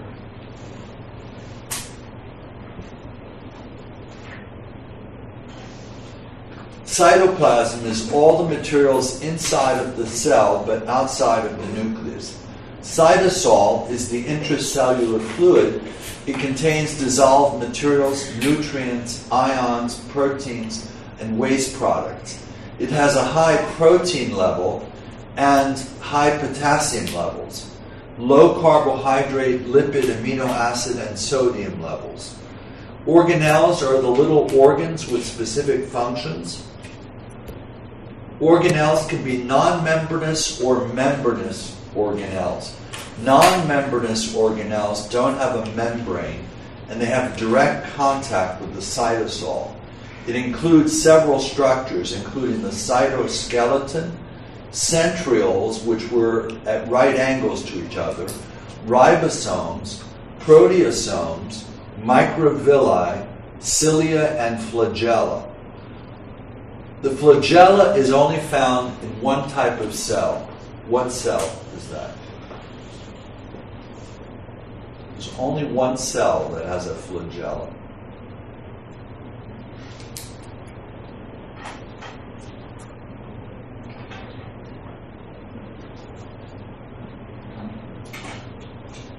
There's one cell that can swim. Sperm. Sperm, right. Flagella is only found on sperm cells. Membranous organelles are isolated from the cytosol by a plasma membrane. Examples are the endoplasmic reticulum, the Golgi apparatus, which looks like a stack of pancakes, the lysosomes, which have digestive enzymes, peroxisomes, which digest lipids, and mitochondria, which provide ATP for the cell. Inclusions are masses of insoluble materials in the cells. Some consist of glycogen or lipid droplets. The cytoskeleton is structural proteins for shape and strength. And there's three types of structural proteins: microfilaments, intermediate filaments, and microtubules. The microtubules are the largest of these structural proteins. The microfilaments are the smallest. So microfilaments are thin filaments composed of the protein called actin. It provides mechanical strength. It interacts with other proteins to adjust the consistency of the cytosol. It interacts with thick filaments of myosin for muscle contraction. Intermediate filaments are mid-sized between microfilaments and microtubules. They're durable, they strengthen the cell and maintain its shape, they stabilize the position of organelles, and they stabilize the cell position. Microtubules are large, hollow tubes made of a protein called tubulin. They attach to the centrosome that has the centrioles in it. They strengthen the cell and anchor organelles. They change the cell shape, and they move organelles within the cell with the help of motor proteins called kinesin and dynein. Now, imagine a locomotive pulling freight. There are two motor proteins that move the organelles around the cell, which is amazing. Little engines that move the organelles throughout the cell. The microtubules form the spindle apparatus that distribute chromosomes during mitosis, and they form centrioles and cilia of organelles. This is a microvillus, and these are microfilaments inside the microvillus. This is called the terminal web. These are intermediate filaments, and these are microtubules. What do you think this structure here is?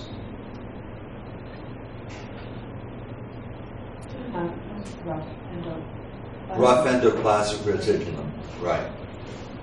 And mitochondria. This is a scanning electron microscope view of the microvilli and the microfilaments inside the microvilli. These are the microtubules in a light microscope with fluorescent labeling. The yellow is the microtubules. Microvilli, I mentioned earlier, increase the surface area for absorption, and they attach to the cytoskeleton. Where would you find microvilli? What cells would you find microvilli? You studied it today in lab.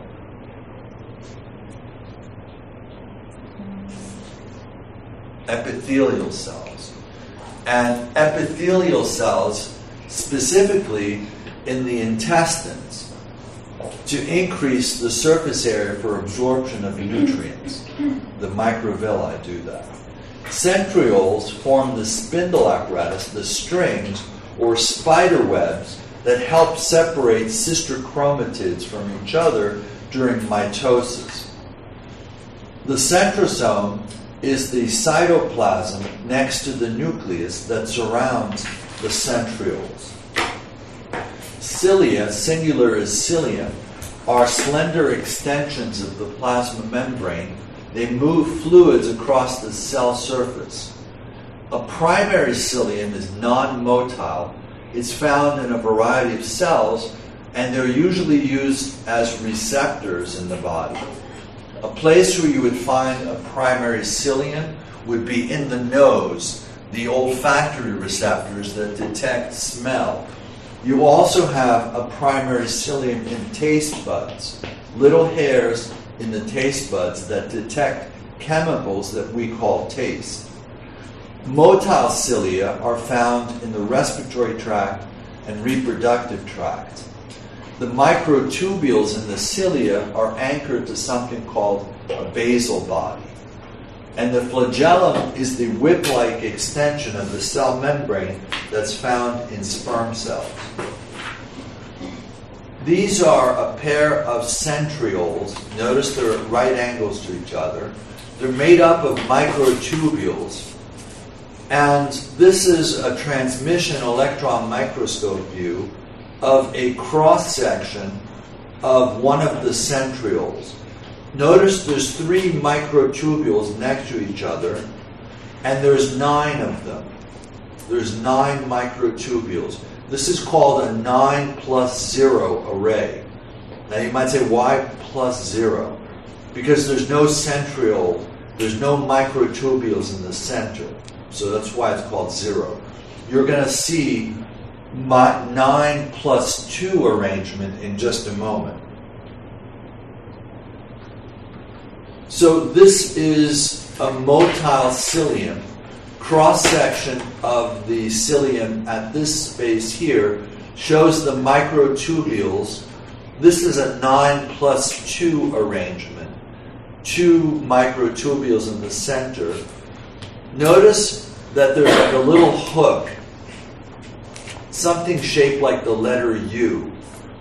This microtubule will slide around the neighboring microtubule to allow the motile cilium to move back and forth. So when cilia move, there's something called a power stroke, sort of like a swimmer, when a swimmer moves his hand down against the water. The return stroke is when he puts his hand back up into position. So in the power stroke, the cilium is stiff. In the return stroke, it bends to allow it to resume its original position. Ribosomes are organelles that synthesize proteins. They're composed of small and large ribosomal subunits, and they contain ribosomal RNA or rRNA. Free ribosomes are in the cytoplasm, and they're used to make proteins that are for the cell. Proteins that are used inside the cell are produced by free ribosomes.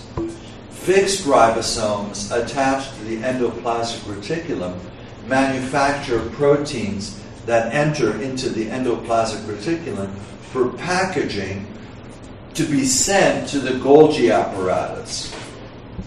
Proteasomes are organelles that contain digestive enzymes, proteases, that disassemble damaged proteins for recycling. There's 5 types of membranous organelles: endoplasmic reticulum, Golgi apparatus, lysosomes, peroxisomes, and mitochondria. endoplasmic reticulum has storage chambers called cisterna, which means wells. The functions of endoplasmic reticulum is synthesis of proteins, carbohydrates, and lipids, storage of synthesized molecules and materials. For example, calcium in muscle is stored in the endoplasmic reticulum. Transport of materials within the endoplasmic reticulum, and detoxification of drugs or toxins. The smooth endoplasmic reticulum is called smooth because it doesn't have ribosomes attached to it. It synthesizes phospholipids and cholesterol from membranes. It produces steroid hormones. Let me turn my clock up. It produces steroid hormones for the reproductive system: testosterone, estrogen, progesterone. Glycerides for storage in liver and fat cells, and glycogen, which is the storage form for glucose, which is stored in muscle and liver cells. The rough endoplasmic reticulum is rough because it's covered with ribosomes. It's active in protein and glycoprotein synthesis. It helps fold proteins into secondary and tertiary structures. What is the primary structure of a protein? What's the definition of the primary structure of a protein? It has to do with like just like a regular like chain of, I don't know like the exact definition, but like it's just like a typical like chain. Yes, it's a chain of amino acids, like a pearl necklace. That's the primary structure. The secondary structure is a spiral helix or a beta pleated sheet. Tertiary structure is the three-dimensional structure. And quaternary structure is when you have more than one polypeptide chain joined together. Now, the rough endoplasmic reticulum encloses products in transport vesicles for delivery to the Golgi apparatus. This is the rough endoplasmic reticulum, which is continuous with the nucleus, the nuclear pores. Smooth endoplasmic reticulum is here. Note that it's connected to the rough endoplasmic reticulum.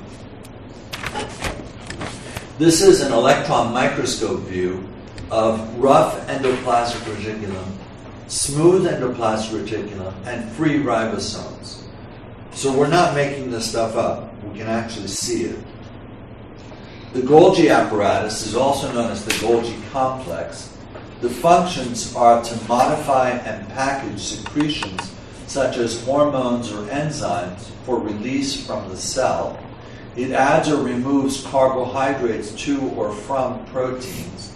It renews or modifies the plasma membrane, and it packages special enzymes within the vesicles, the lysosomes, for use in the cytoplasm. This is what the Golgi apparatus looks like. I said to you it looks like a stack of pancakes. These are transport vesicles that come from the rough endoplasmic reticulum, and they go to the Golgi apparatus. They're processed in the Golgi apparatus, and secretory vesicles come out the other side. So it starts off this side and comes out this side. This is an electron microscope view of the Golgi apparatus or Golgi complex. Again, it looks like a stack of pancakes with some vesicles. Protein synthesis, we're going to look at this in greater detail in a moment, but suffice it to say that DNA, which is a double helix, serves as a template for messenger RNA. Messenger RNA leaves the nucleus through the nuclear pore, goes to free ribosomes to make protein for the cell, inside the cell, or it goes to the rough endoplasmic reticulum, the messenger RNA, attaches to ribosomes on the rough endoplasmic reticulum and produces protein. It's a little factory that makes protein, the ribosomes, with the direction of messenger RNA. Now you notice that the rough endoplasmic reticulum folds the protein into its three-dimensional shape. There's actually proteins that do that, that fold the protein. They're called chaperone proteins. They actually fold the proteins, called chaperone proteins. So this is the transport vesicles going into the Golgi apparatus. They go through and they come out the other side, and they can become a lysosome, which has digestive enzymes in it, or it can be a secretory vesicle that releases its contents to the exterior. The secretory vesicle is shown here on an electron microscope view. It looks like it's sneezing. It's releasing its contents in a process called exocytosis. Another function of the Golgi apparatus is the formation or renewal of the membrane. It adds membrane. Now you might say, why do you need to add membrane to the plasma membrane? Well, you're going to find out in a few minutes that one of the ways that a cell takes in material is called endocytosis. And it's the reverse of exocytosis. So instead of substances being released, substances are taken up by a vesicle and taken into the cell. We'll see in more detail in a moment. So here is the nucleus of the cell, the DNA. Messenger RNA is formed from the DNA. It goes out of the nuclear pore, out of the nucleus, to a ribosome, which is a free ribosome, and it makes a protein for the inside of the cell. Messenger RNA also attaches to ribosomes on the rough endoplasmic reticulum and makes a protein. That process, let me go back for a second. This process of making messenger RNA from DNA is called transcription. Transcription. The process of making protein from messenger RNA and ribosomes is called translation. Now that's a test question. The difference between transcription and translation. You should know that transcription makes messenger RNA. Translation makes protein. That's a test question. Sorry, you said translation makes protein.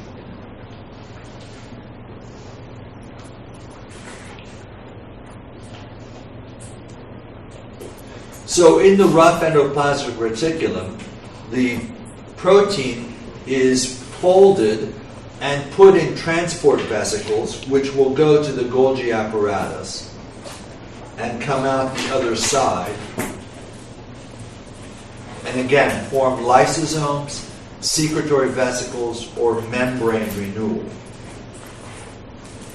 What is this process called that the secretory vesicle is sneezing? What is that called? Exocytosis, right.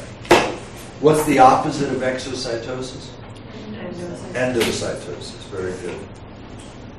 Lysosomes are powerful enzyme-containing vesicles produced by the Golgi apparatus. There are primary lysosomes and secondary lysosomes. Primary lysosomes contain inactive enzymes. Secondary lysosomes are formed when the primary lysosome fuses with a damaged organelle and enzymes are activated. Their function is to destroy bacteria, break down molecules, and recycle damaged organelles. So this is the Golgi apparatus that makes a primary lysosome. And the primary lysosome can become a secondary lysosome when material is taken up by endocytosis and it forms this endosome. When the endosome fuses with the secondary lysosome, it helps absorb the contents of the endosome and eject residue that's left over. So this is the secondary lysosome. Now, a secondary lysosome can also attach itself to a damaged organelle, like the mitochondria, reabsorb what it needs, and sneeze, exocytosis, the residue.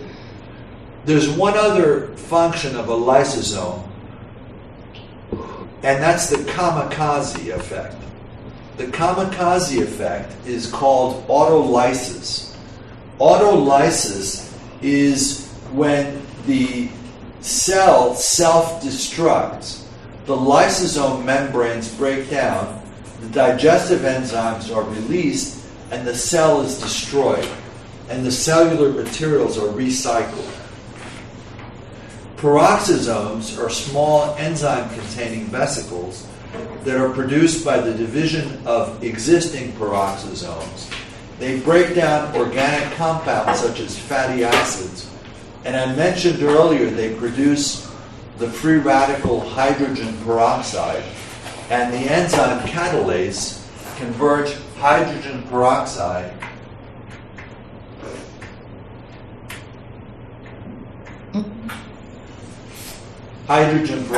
to oxygen and water.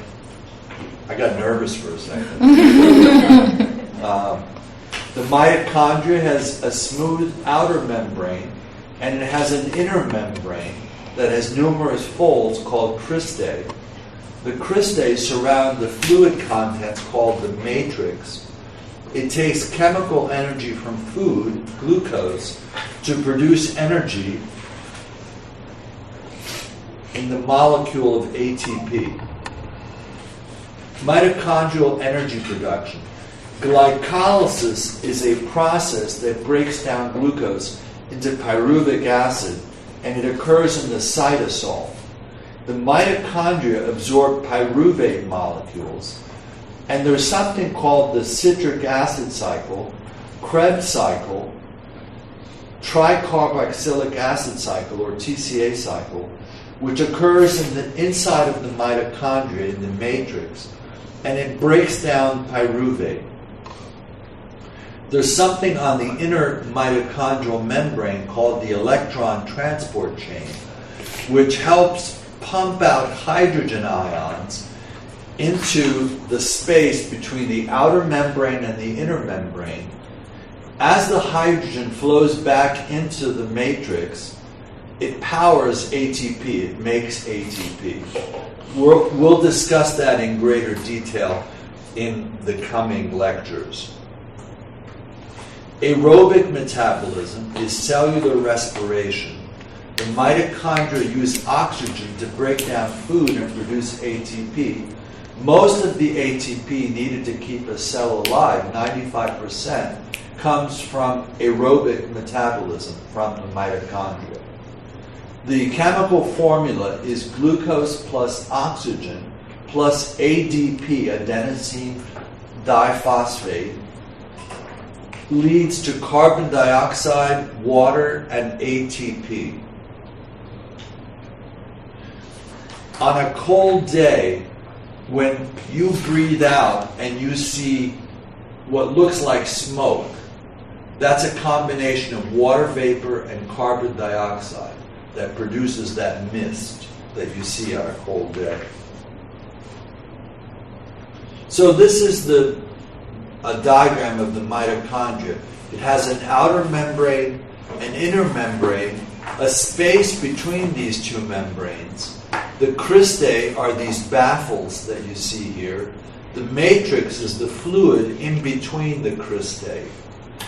And organic molecules and oxygen are released by the mitochondria as carbon dioxide and ATP.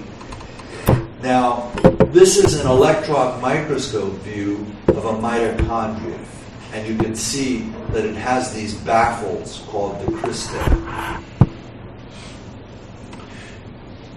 In glycolysis, you have the breakdown of glucose into pyruvate. Glucose is a 6-carbon molecule. Pyruvate is a 3-carbon molecule. So you split the glucose in half in glycolysis. In the splitting of the glucose in half, you make ATP, but not a lot of ATP. You make 2 ATPs. For every pyruvate that you form, you make 2 ATPs. This is the mitochondria where the citric acid cycle exists. In this citric acid cycle, it ejects carbon dioxide. It carries hydrogen ions to the cristae, the enzymes and the coenzymes of the cristae, which produce ATP, uses oxygen, and releases water. Membrane trafficking. There's a continuous exchange of membrane segments by vesicles. It involves all membranous organelles except the mitochondria. The nucleus is the largest organelle.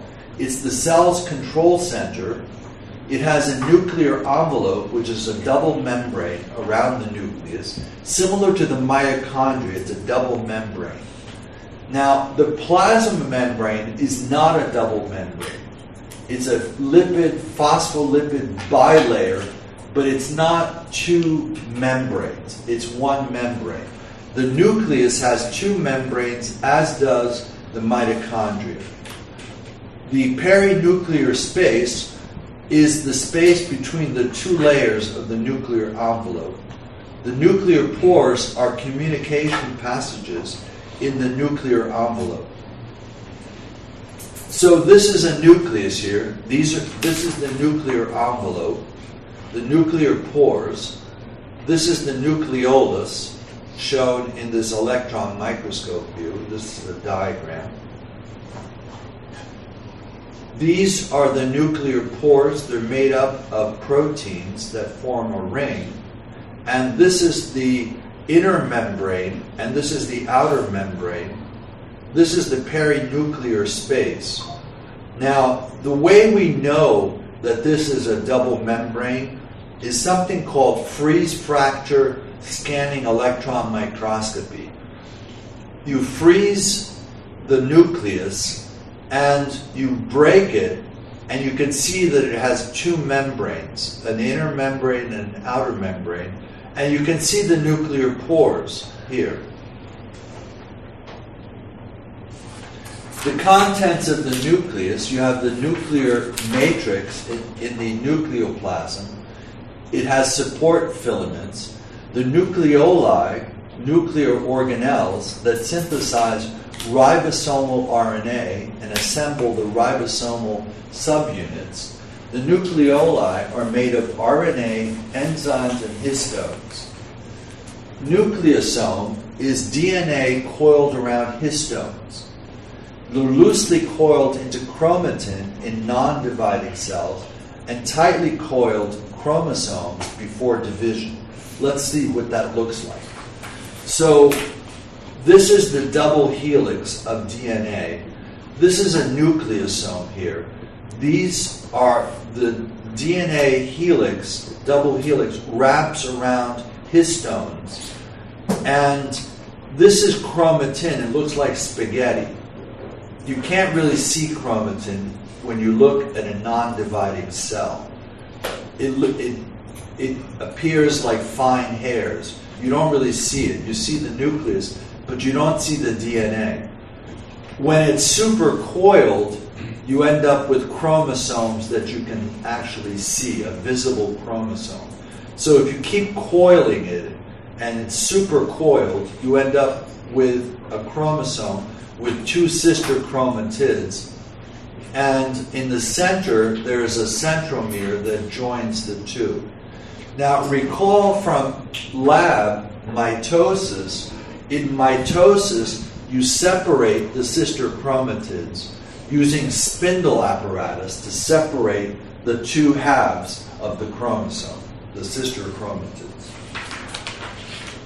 Information storage in the nucleus. The genetic code is the chemical language of DNA instructions. It's the sequence of bases, the nitrogenous bases that we talked about in the last lecture: adenine, thymine, cytosine, and guanine. The triplet code is 3 bases that code for an amino acid. A gene is DNA instructions for one protein. It's the functional unit of heredity. Protein synthesis is assembling of the functional polypeptides in the cytoplasm. Gene activation is uncoiling the DNA and temporarily removing the histones. Remember I said to you what transcription is and what translation is. Transcription is the synthesis of RNA from the DNA template. All RNA, including messenger RNA, is formed through transcription of DNA. We'll look at the process in just a moment. So you have 2 strands of DNA, the double helix. There's a coding strand and a template strand. The template strand is used for making messenger RNA. How does transcription occur? An enzyme called RNA polymerase binds to the template strand. The RNA polymerase links nucleotides together, and it begins at the start signal in the promoter region. It reads the DNA code, and it binds nucleotides to form messenger RNA in 3 base sequences known as codons. Then there's detachment of the messenger RNA. The enzyme and the messenger RNA strand detach from the DNA at the stop signal. RNA is processed and edited before leaving the nucleus. So it's not just messenger RNA, the whole thing, that leaves the nucleus. Only the exons leave the nucleus. The non-coding sequences are called introns, and they're spliced out. The coding segments, the exons, are spliced together. So this is the double helix of DNA. These are the nitrogenous bases. Guanine pairs with cytosine, adenine with thymine. And here's RNA polymerase. It's going to start at the promoter region of the DNA. This is the first triplet. The RNA polymerase goes down the DNA template strand, and it joins together nucleotides that are opposite of whatever the nitrogenous base is opposing it. So cytosine and guanine go together. The messenger RNA strand is formed by pairing the opposite strand. So this will get longer and longer until it reaches a stop codon, in which case the messenger RNA will detach and the RNA polymerase will detach from the DNA template strand. Let's see if this works. I'm not sure if it's going to work.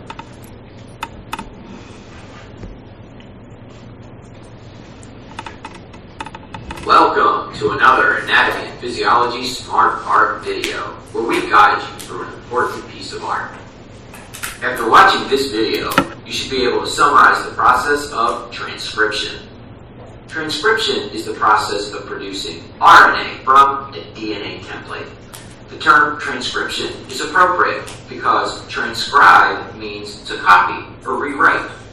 Genetic information is encoded in a length of DNA called a gene, which you can see here. The process of transcription rewrites this genetic information into the molecular language of RNA, which is represented here. There are many types of RNA, but here we will focus on the transcription of messenger RNA, or mRNA, which carries the information, the message, needed to synthesize proteins. Let's start by looking at the first step in transcription, gene activation. Gene activation begins once the DNA strands have separated and the enzyme RNA polymerase binds to the control segment or promoter on the first segment of a gene. The strand of DNA used to synthesize the RNA is called the template strand. In the second step, we can see RNA polymerase promoting hydrogen bonding between the nitrogenous bases of the DNA template strand and the complementary RNA nucleotides. The RNA nucleotides are then linked by covalent bonding. Be sure to notice how the DNA and RNA nucleotides are aligning as complementary base pairs. But remember, RNA contains the nucleotide uracil, which binds with adenine. So we see A with T, U with A, and G with C. A group of 3 mRNA nucleotides is called a codon, and each codon codes for a particular amino acid or protein. Translation ends in the third step, when the DNA template strand reaches the stop signal. The newly formed mRNA strand detaches, as can be seen here, and the DNA strands reassociate as hydrogen bonding occurs between the complementary base pairs. The resulting mRNA strand, however, is still considered immature, so it is in a final process that the mRNA is edited before it leaves the nucleus to direct protein synthesis. Represented here are lengths of mRNA that are non-coding. These are called introns and are snipped out. The remaining coding segments, or exons, are spliced together to create a shorter functional strand of mRNA. To summarize, in transcription, a process that occurs entirely in the nucleus, a length of DNA called a gene is rewritten into the molecular language of RNA, and in this case, messenger RNA. The mature mRNA exits the nucleus and enters the cytoplasm to begin translation, the next step in protein synthesis. We will discuss translation in another Smart Art video. You may ask, so what? Why is it so important for DNA to be transcribed properly into mRNA? The answer is that mutations, small permanent changes in the nucleotide sequence of a gene, can have major impacts on health. Serious disease, such as sickle cell anemia, can result. In this inherited disease, the gene codes incorrectly for a single nucleotide. As a result, the protein hemoglobin is not properly constructed, and the red blood cells are not fully functional. Patients suffer from a host of symptoms, such as breathlessness, severe pain, organ damage, and even premature death.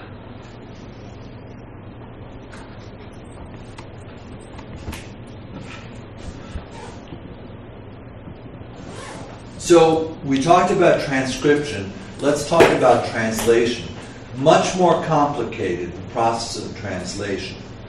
After leaving the nucleus, messenger RNA binds to ribosomal subunits in the cytoplasm. Each messenger RNA codon translates to one amino acid. Amino acids are delivered by transfer RNA, tRNA. A tRNA anticodon binds to a complementary mRNA codon. The enzymes join the amino acids with peptide bonds. At a stop codon, the components separate. Now, these are codons in messenger RNA. UUU codes for the amino acid phenylalanine. UGU codes for the amino acid cysteine. And various codons, these combinations of nitrogenous bases code for the 20 amino acids that we possess. So the first step is messenger RNA binds to the small ribosomal subunit. A transfer RNA, tRNA, takes the first amino acid, which is methionine, and it brings it to the small ribosomal subunit. Notice that the codon is the start codon. The anticodon is what the transfer RNA has on it. UAC is opposite AUG. Now, the first amino acid in a protein is always methionine. That's the start codon. Once the transfer RNA has bound to the small ribosomal subunit, remember, messenger RNA leaves the nucleus and binds to the small ribosomal subunit. After it binds to the small ribosomal subunit, the large ribosomal subunit binds to the small one. So this is the large ribosomal subunit. The first amino acid, remember we said is methionine. There's 3 spots on the large ribosomal subunit, an A site, a P site, and an E site. P site is the polypeptide site. The A site is the arrival site. The E site is the exit site. EPA, Environmental Protection Agency, EPA, way to remember it. Now, another transfer RNA is going to come onto the A site, and it's going to be opposite of this codon. What will the anticodon be? If it's CCG, what's the anticodon going to be? GGC, right? Once it brings it here, the messenger RNA is going to shift, and this transfer RNA will end up in the exit phase. These 2 amino acids are joined together in a peptide bond. Now the messenger RNA is going to slide over, and another transfer RNA will enter the A site, the arrival site. The first transfer RNA exits the E site. Now, once this binds to the A site, you'll have 3 amino acids joined together with peptide bonds. Once the stop codon is reached on the messenger RNA, the polypeptide detaches from the ribosome, and you have the small ribosomal subunit and the large ribosomal subunit separating when it reaches the stop codon.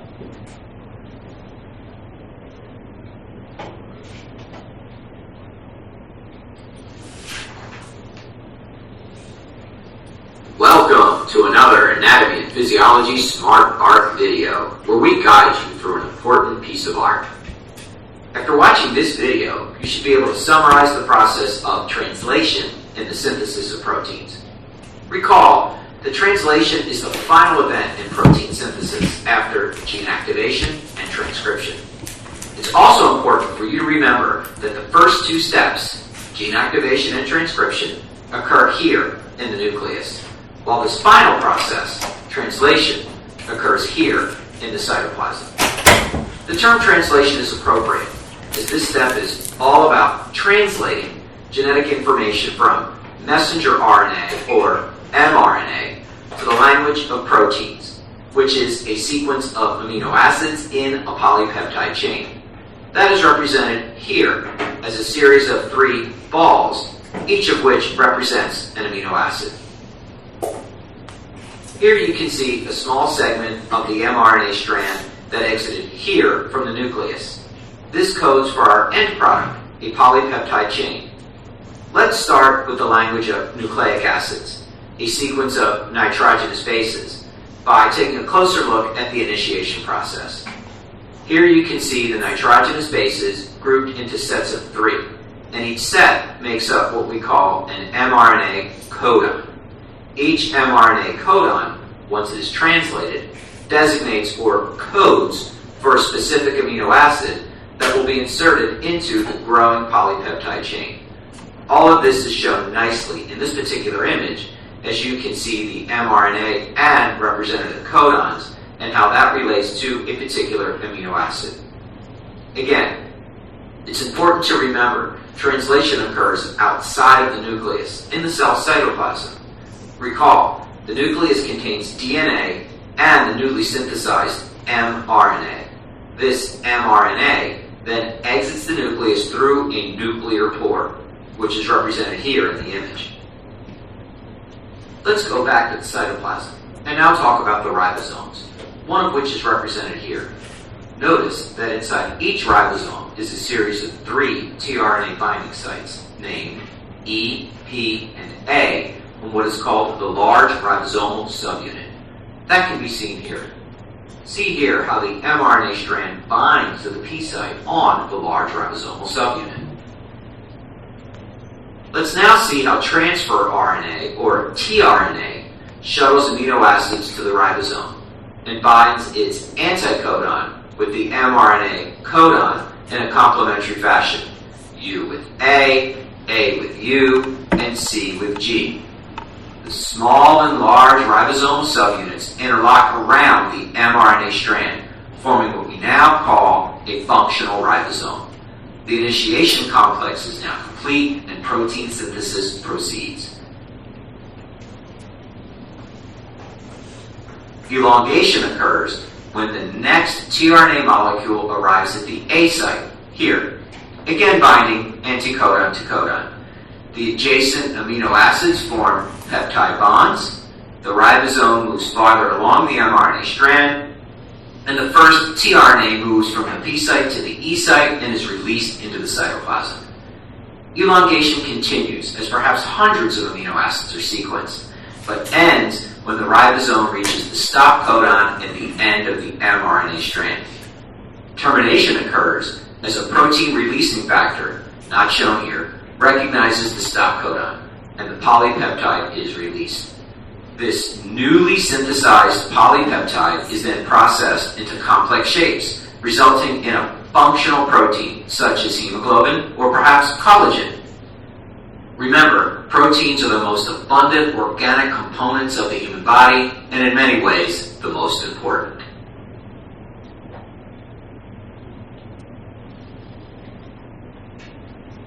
Professor? Yeah. Can you go back to this, where they say the anticodon is, like if it's CCG, it's GGC. Right. How do they get it for the other one, the AU? AUG? So how does that become UAC? Does it or? Yeah. Adenine is opposite uracil, Okay. and cytosine is opposite guanine. So AUG, the opposite of AUG, would be UAC.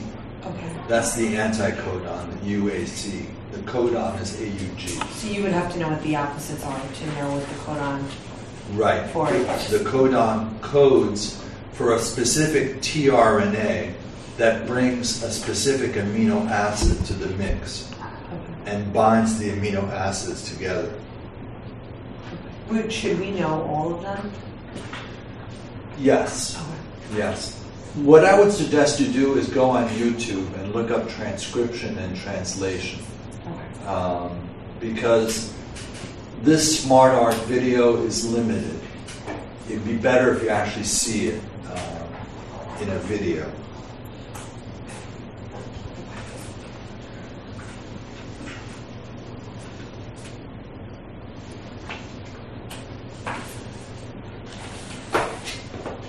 Let's take a 10-minute break, and we'll meet back here at 10 to 10.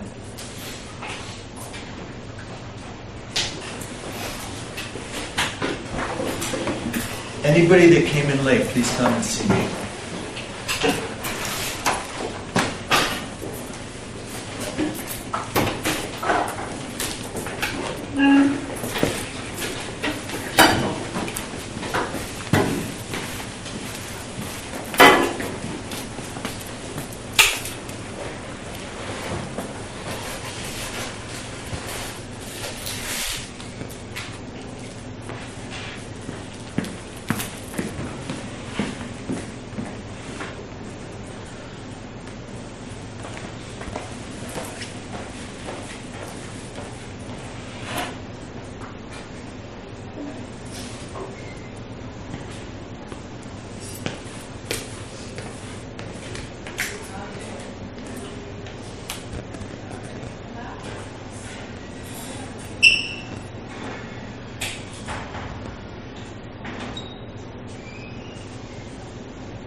Transcription makes messenger RNA. Correct. Transcription makes messenger RNA. And what does translation do? Makes protein. Makes protein, right. Just a couple of quick reminders. We do have class tomorrow night, which is rare. We don't usually have class on Friday night. Also, our test is on Monday. And if you don't show up for the test, you fail the test. Unless you have a doctor's note, you're sick, and you would email me or text message me to let me know that you're sick and you're going to go see the doctor. Otherwise, you fail the exam if you don't show up. So let's continue. We probably won't finish tonight. I'm pretty sure we won't. We'll continue tomorrow night. So the plasma membrane is a barrier, but nutrients have to get in, and products and waste have to get out. Permeability determines what moves in and out of a cell, and a membrane that lets nothing in or out is called impermeable. A membrane that lets everything pass through is called freely permeable. One that restricts movement is called selectively permeable. The plasma membrane is selectively permeable. It allows some materials to move in and others to move out. It restricts materials based on their size, their electrical charge, their molecular shape, and their lipid solubility. Transport through the plasma membrane can be an active process or a passive process. In a passive process, there's no energy required to transport through the membrane. An active process requires energy. What is the energy source?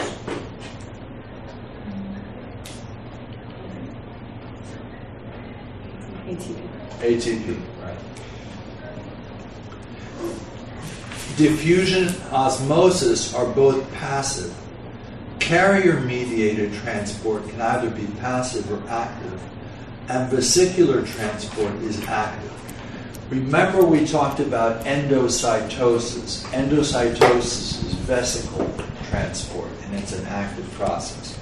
We'll show you what that looks like in a minute. Diffusion is the net movement of a substance from an area of higher concentration to an area of lower concentration. Now, ions and molecules are constantly moving, and molecules in a solution move randomly. That's called Brownian movement. Random motion causes mixing. The concentration gradient is the difference between high and low concentrations of a substance. So if you drop a colored sugar cube in some water, it will slowly diffuse out until all of the sugar, the dyed sugar, is evenly distributed throughout the solution. Now, the rate of diffusion depends on the concentration that you're starting from, the concentration gradient. The size of the molecule. A smaller molecule diffuses more quickly than a larger molecule. For example, in wrestling, someone who weighs 110 pounds is going to move more quickly than someone who weighs 220 pounds in wrestling. So the same thing occurs with diffusion. Smaller particles diffuse faster than larger molecules. Temperature, more heat, creates faster diffusion. Now, when you boil water, you see the bubbles roiling in the water. So when you turn up the temperature, it increases diffusion. The concentration gradient, the steeper the gradient, the faster the diffusion. Electrical forces, opposites attract and like charges repel.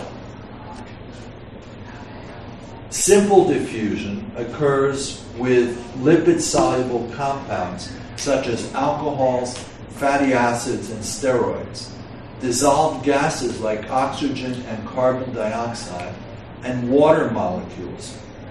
Channel-mediated diffusion is for water-soluble compounds and ions. and it's affected by size, charge, and interaction with channel walls. So things that cross the plasma membrane without requiring channels or carrier proteins are lipid-soluble substances such as steroids, fatty acids, things of that nature. Large molecules that can't cross the plasma membrane require either a channel or a carrier protein. This is a channel protein here. Osmosis is the diffusion of water across a selectively permeable membrane. The water molecules diffuse across the membrane towards the solution that has a greater concentration of solute.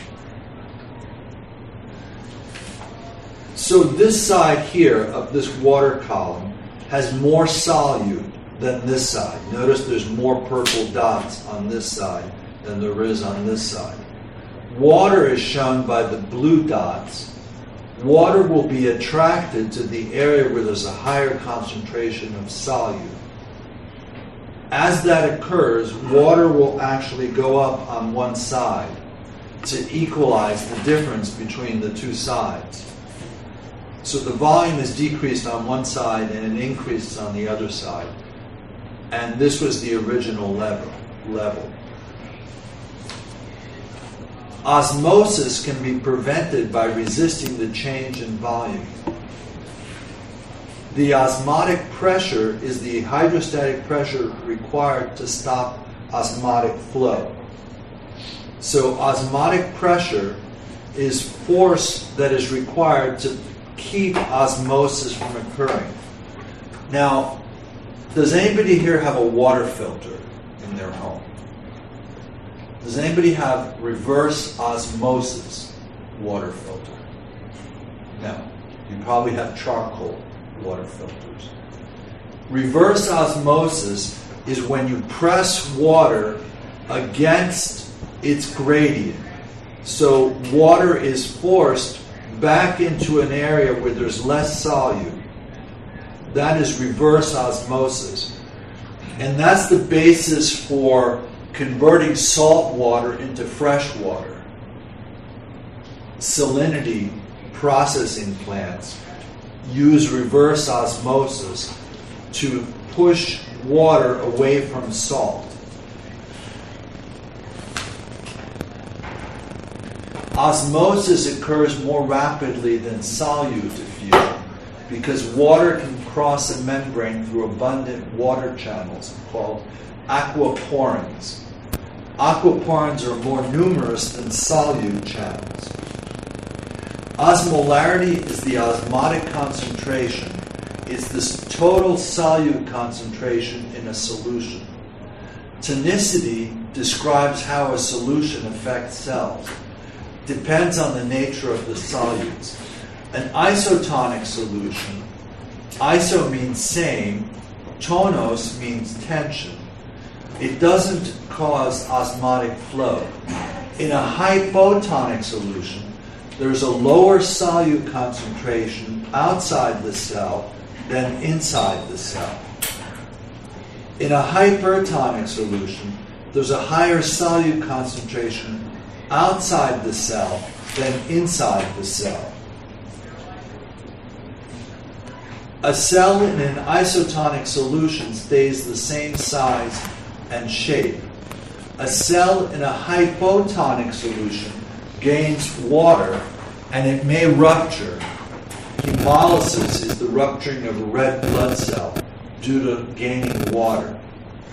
A cell in a hypertonic solution loses water and shrinks. So in an isotonic solution, the amount of solute outside the red blood cell is the same as the amount of solute inside the red blood cell. So the amount of water going into the cell and leaving the cell is the same. This is a red blood cell in a scanning electron microscope view in an isotonic solution. In a hypotonic solution, you have the solution in water, there's less solute concentration outside the cell than there is inside the cell. So water goes from an area where there is less concentration of solute to an area of higher concentration of solute. Let me rephrase that. There's more salt or more solute inside the cell than there is outside the cell. So water is going to be drawn into a place where there's more solute concentration. This is a scanning electron microscope view of a red blood cell that has swollen in size because it's in a hypotonic solution. In other words, the solute concentration is greater inside the cell than outside the cell, and water goes towards the inside of the cell. Now, in a hypertonic solution, there's a greater solute concentration outside the cell than there is inside the cell, and water leaves the cell. And it produces something called crenation, which on a scanning electron microscope looks like a prune. It prunes up, and it takes on this star-like shape as the cell shrinks. Carrier-mediated transport, proteins transport ions or organic substrates across the plasma membrane. Carrier-mediated transport has specificity. One transport protein carries one set of substrates. It has saturation limits. The rate depends on the availability of transport proteins and substrates. Regulation exists. Cofactors such as hormones affect the activity of carriers. For example, insulin receptors. The insulin causes glucose to go into the cell by carrier-mediated transport. Carrier-mediated transport can either be symport or antiport. In symport, another name for symport is cotransport. Two substances move in the same direction at the same time. Antiport or countertransport, one substance moves in while another moves out. Facilitated diffusion is a passive process. Carrier proteins transport molecules that are too large to fit through channel proteins, such as glucose and amino acids. Glucose and amino acids are too large to fit through a channel protein. The molecule binds to a receptor site on the carrier protein. The protein changes shape and the molecule passes through. The receptor site is specific to certain molecules. Let's see what that looks like.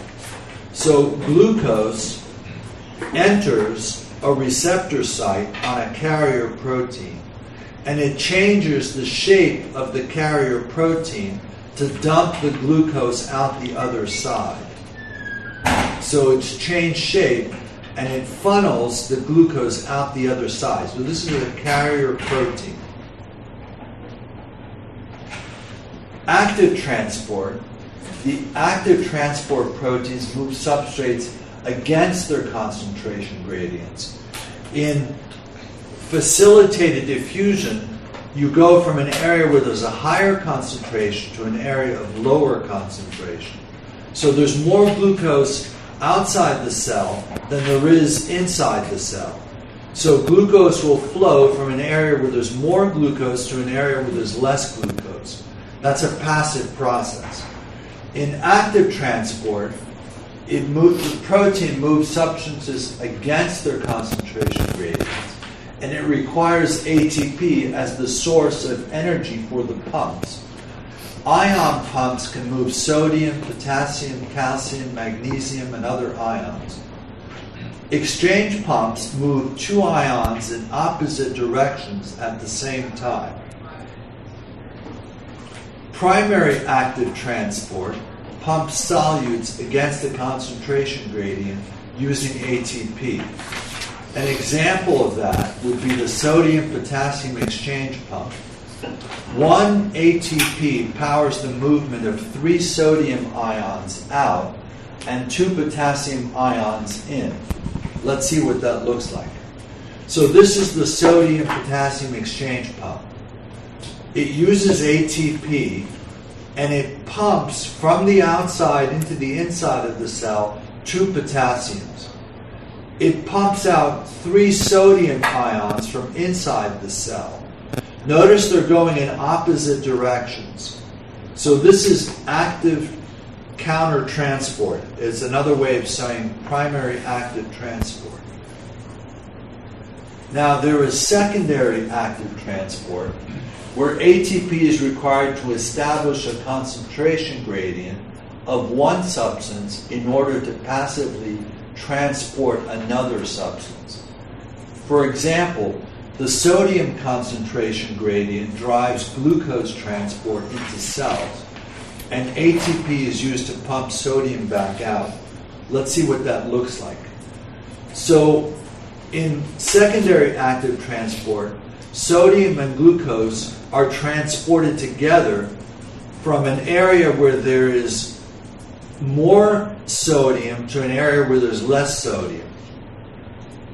Glucose follows the sodium, and it goes from an area where there's less glucose to an area where there's higher glucose. The only reason it does so is because it follows sodium. It joins sodium to be transported. But in order for this mechanism to work, you have to have a higher concentration of sodium outside the cell than inside the cell. And the sodium-potassium pump does that. It pumps out the sodium that came in with the glucose, it pumps it back out so that the concentration gradient of sodium is greater outside the cell than inside the cell. At the same time, the sodium-potassium pump uses ATP to pump 2 potassiums inside the cell. So that's secondary active transport. Vesicular transport is using vesicles.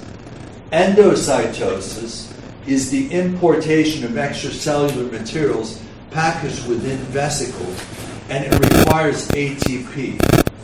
There's 3 types of endocytosis: receptor-mediated endocytosis, pinocytosis, and phagocytosis. Let's look at each of them in turn. Receptor-mediated endocytosis, receptors, glycoproteins, bind target molecules called ligands. The receptors and their ligands migrate to what's called clathrin-coated pits on the plasma membrane to enter the cell. Some receptors are associated with a membrane lipid and small indentations called caveoli. So these are ligand receptors here that are shaped like the letter Y. They bind the ligands, which might be cholesterol or another substance. A clathrin-coated pit invaginates, and in endocytosis, it takes in the substance that is bound to the receptors. The clathrin-coated pit in endocytosis is brought into the cell. The clathrin is recycled and put back onto the surface. The clathrin-coated vesicle fuses with the primary lysosome, becomes a secondary lysosome. The contents of the secondary lysosome are absorbed, the ligands are removed, and exocytosis takes the residue and ejects it out of the cell. Pinocytosis, endosomes drink extracellular fluid. In phagocytosis, cytoplasmic extensions called pseudopodia, large objects are engulfed in phagosomes. In exocytosis, granules or droplets are released from the cell as vesicles fuse to the plasma membrane. So this is simple diffusion. This is an area of higher concentration versus an area of lower concentration. For example, carbon dioxide. Osmosis is the movement of water from an area where there's less solute to an area of higher solute concentration. Facilitated diffusion uses a carrier protein to transport substances down the concentration gradient. For example, glucose. It changes shape, the carrier protein, and it binds to the receptor site. Active transport uses ATP, and an example of that is the sodium-potassium chain that pumps out 3 sodiums and pumps in 2 potassiums. Receptor-mediated endocytosis occurs with the receptor proteins that bind to ligands. The clathrin-coated pit invaginates, enters the inside of the cell. The clathrin is recycled, put back to the membrane, and the lysosome fuses to it and releases the contents of the endosome. In pinocytosis, the pinocytotic vesicle forms and drinks in substances like water and other molecules. Now, the mechanisms for pinocytosis are not understood. It's not known why pinocytosis occurs or how it occurs. We know that it does occur, we just don't know how. In phagocytosis, an example of phagocytosis is a bacteria that is being swallowed by a cell. Pseudopodia wrap around the bacteria and swallow it in what's called a phagosome. The phagosome will fuse to a lysosome and it will break down the bacteria. The digestive enzymes of the lysosome will break down the bacteria. Exocytosis, the material is ejected from inside the cell to the outer part, the interstitial fluid.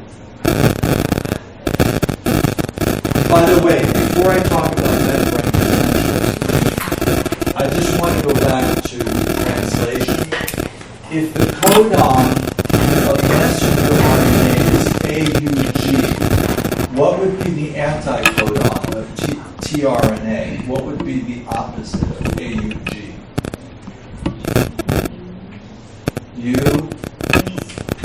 UAC.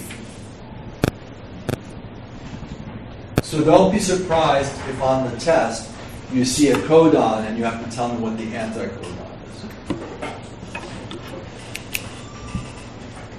Membrane potential. This is the cell. The outside of the cell is positively charged. The inside of the cell is negatively charged. Why is the outside of the cell positively charged?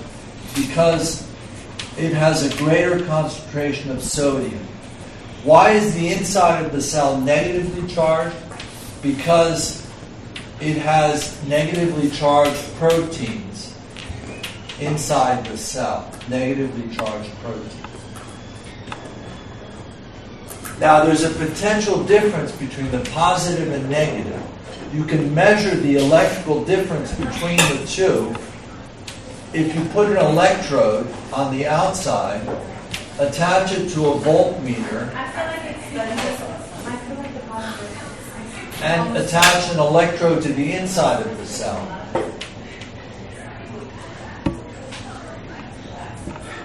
A typical membrane potential is minus 65 millivolts, meaning that the inside is negative relative to the outside by negative 65 millivolts. That's the resting membrane potential. Now this is just like a battery where you have a positive charge and a negative charge. That will be important when we talk about nerves and the conduction of electrical impulses down a nerve. We'll talk about that.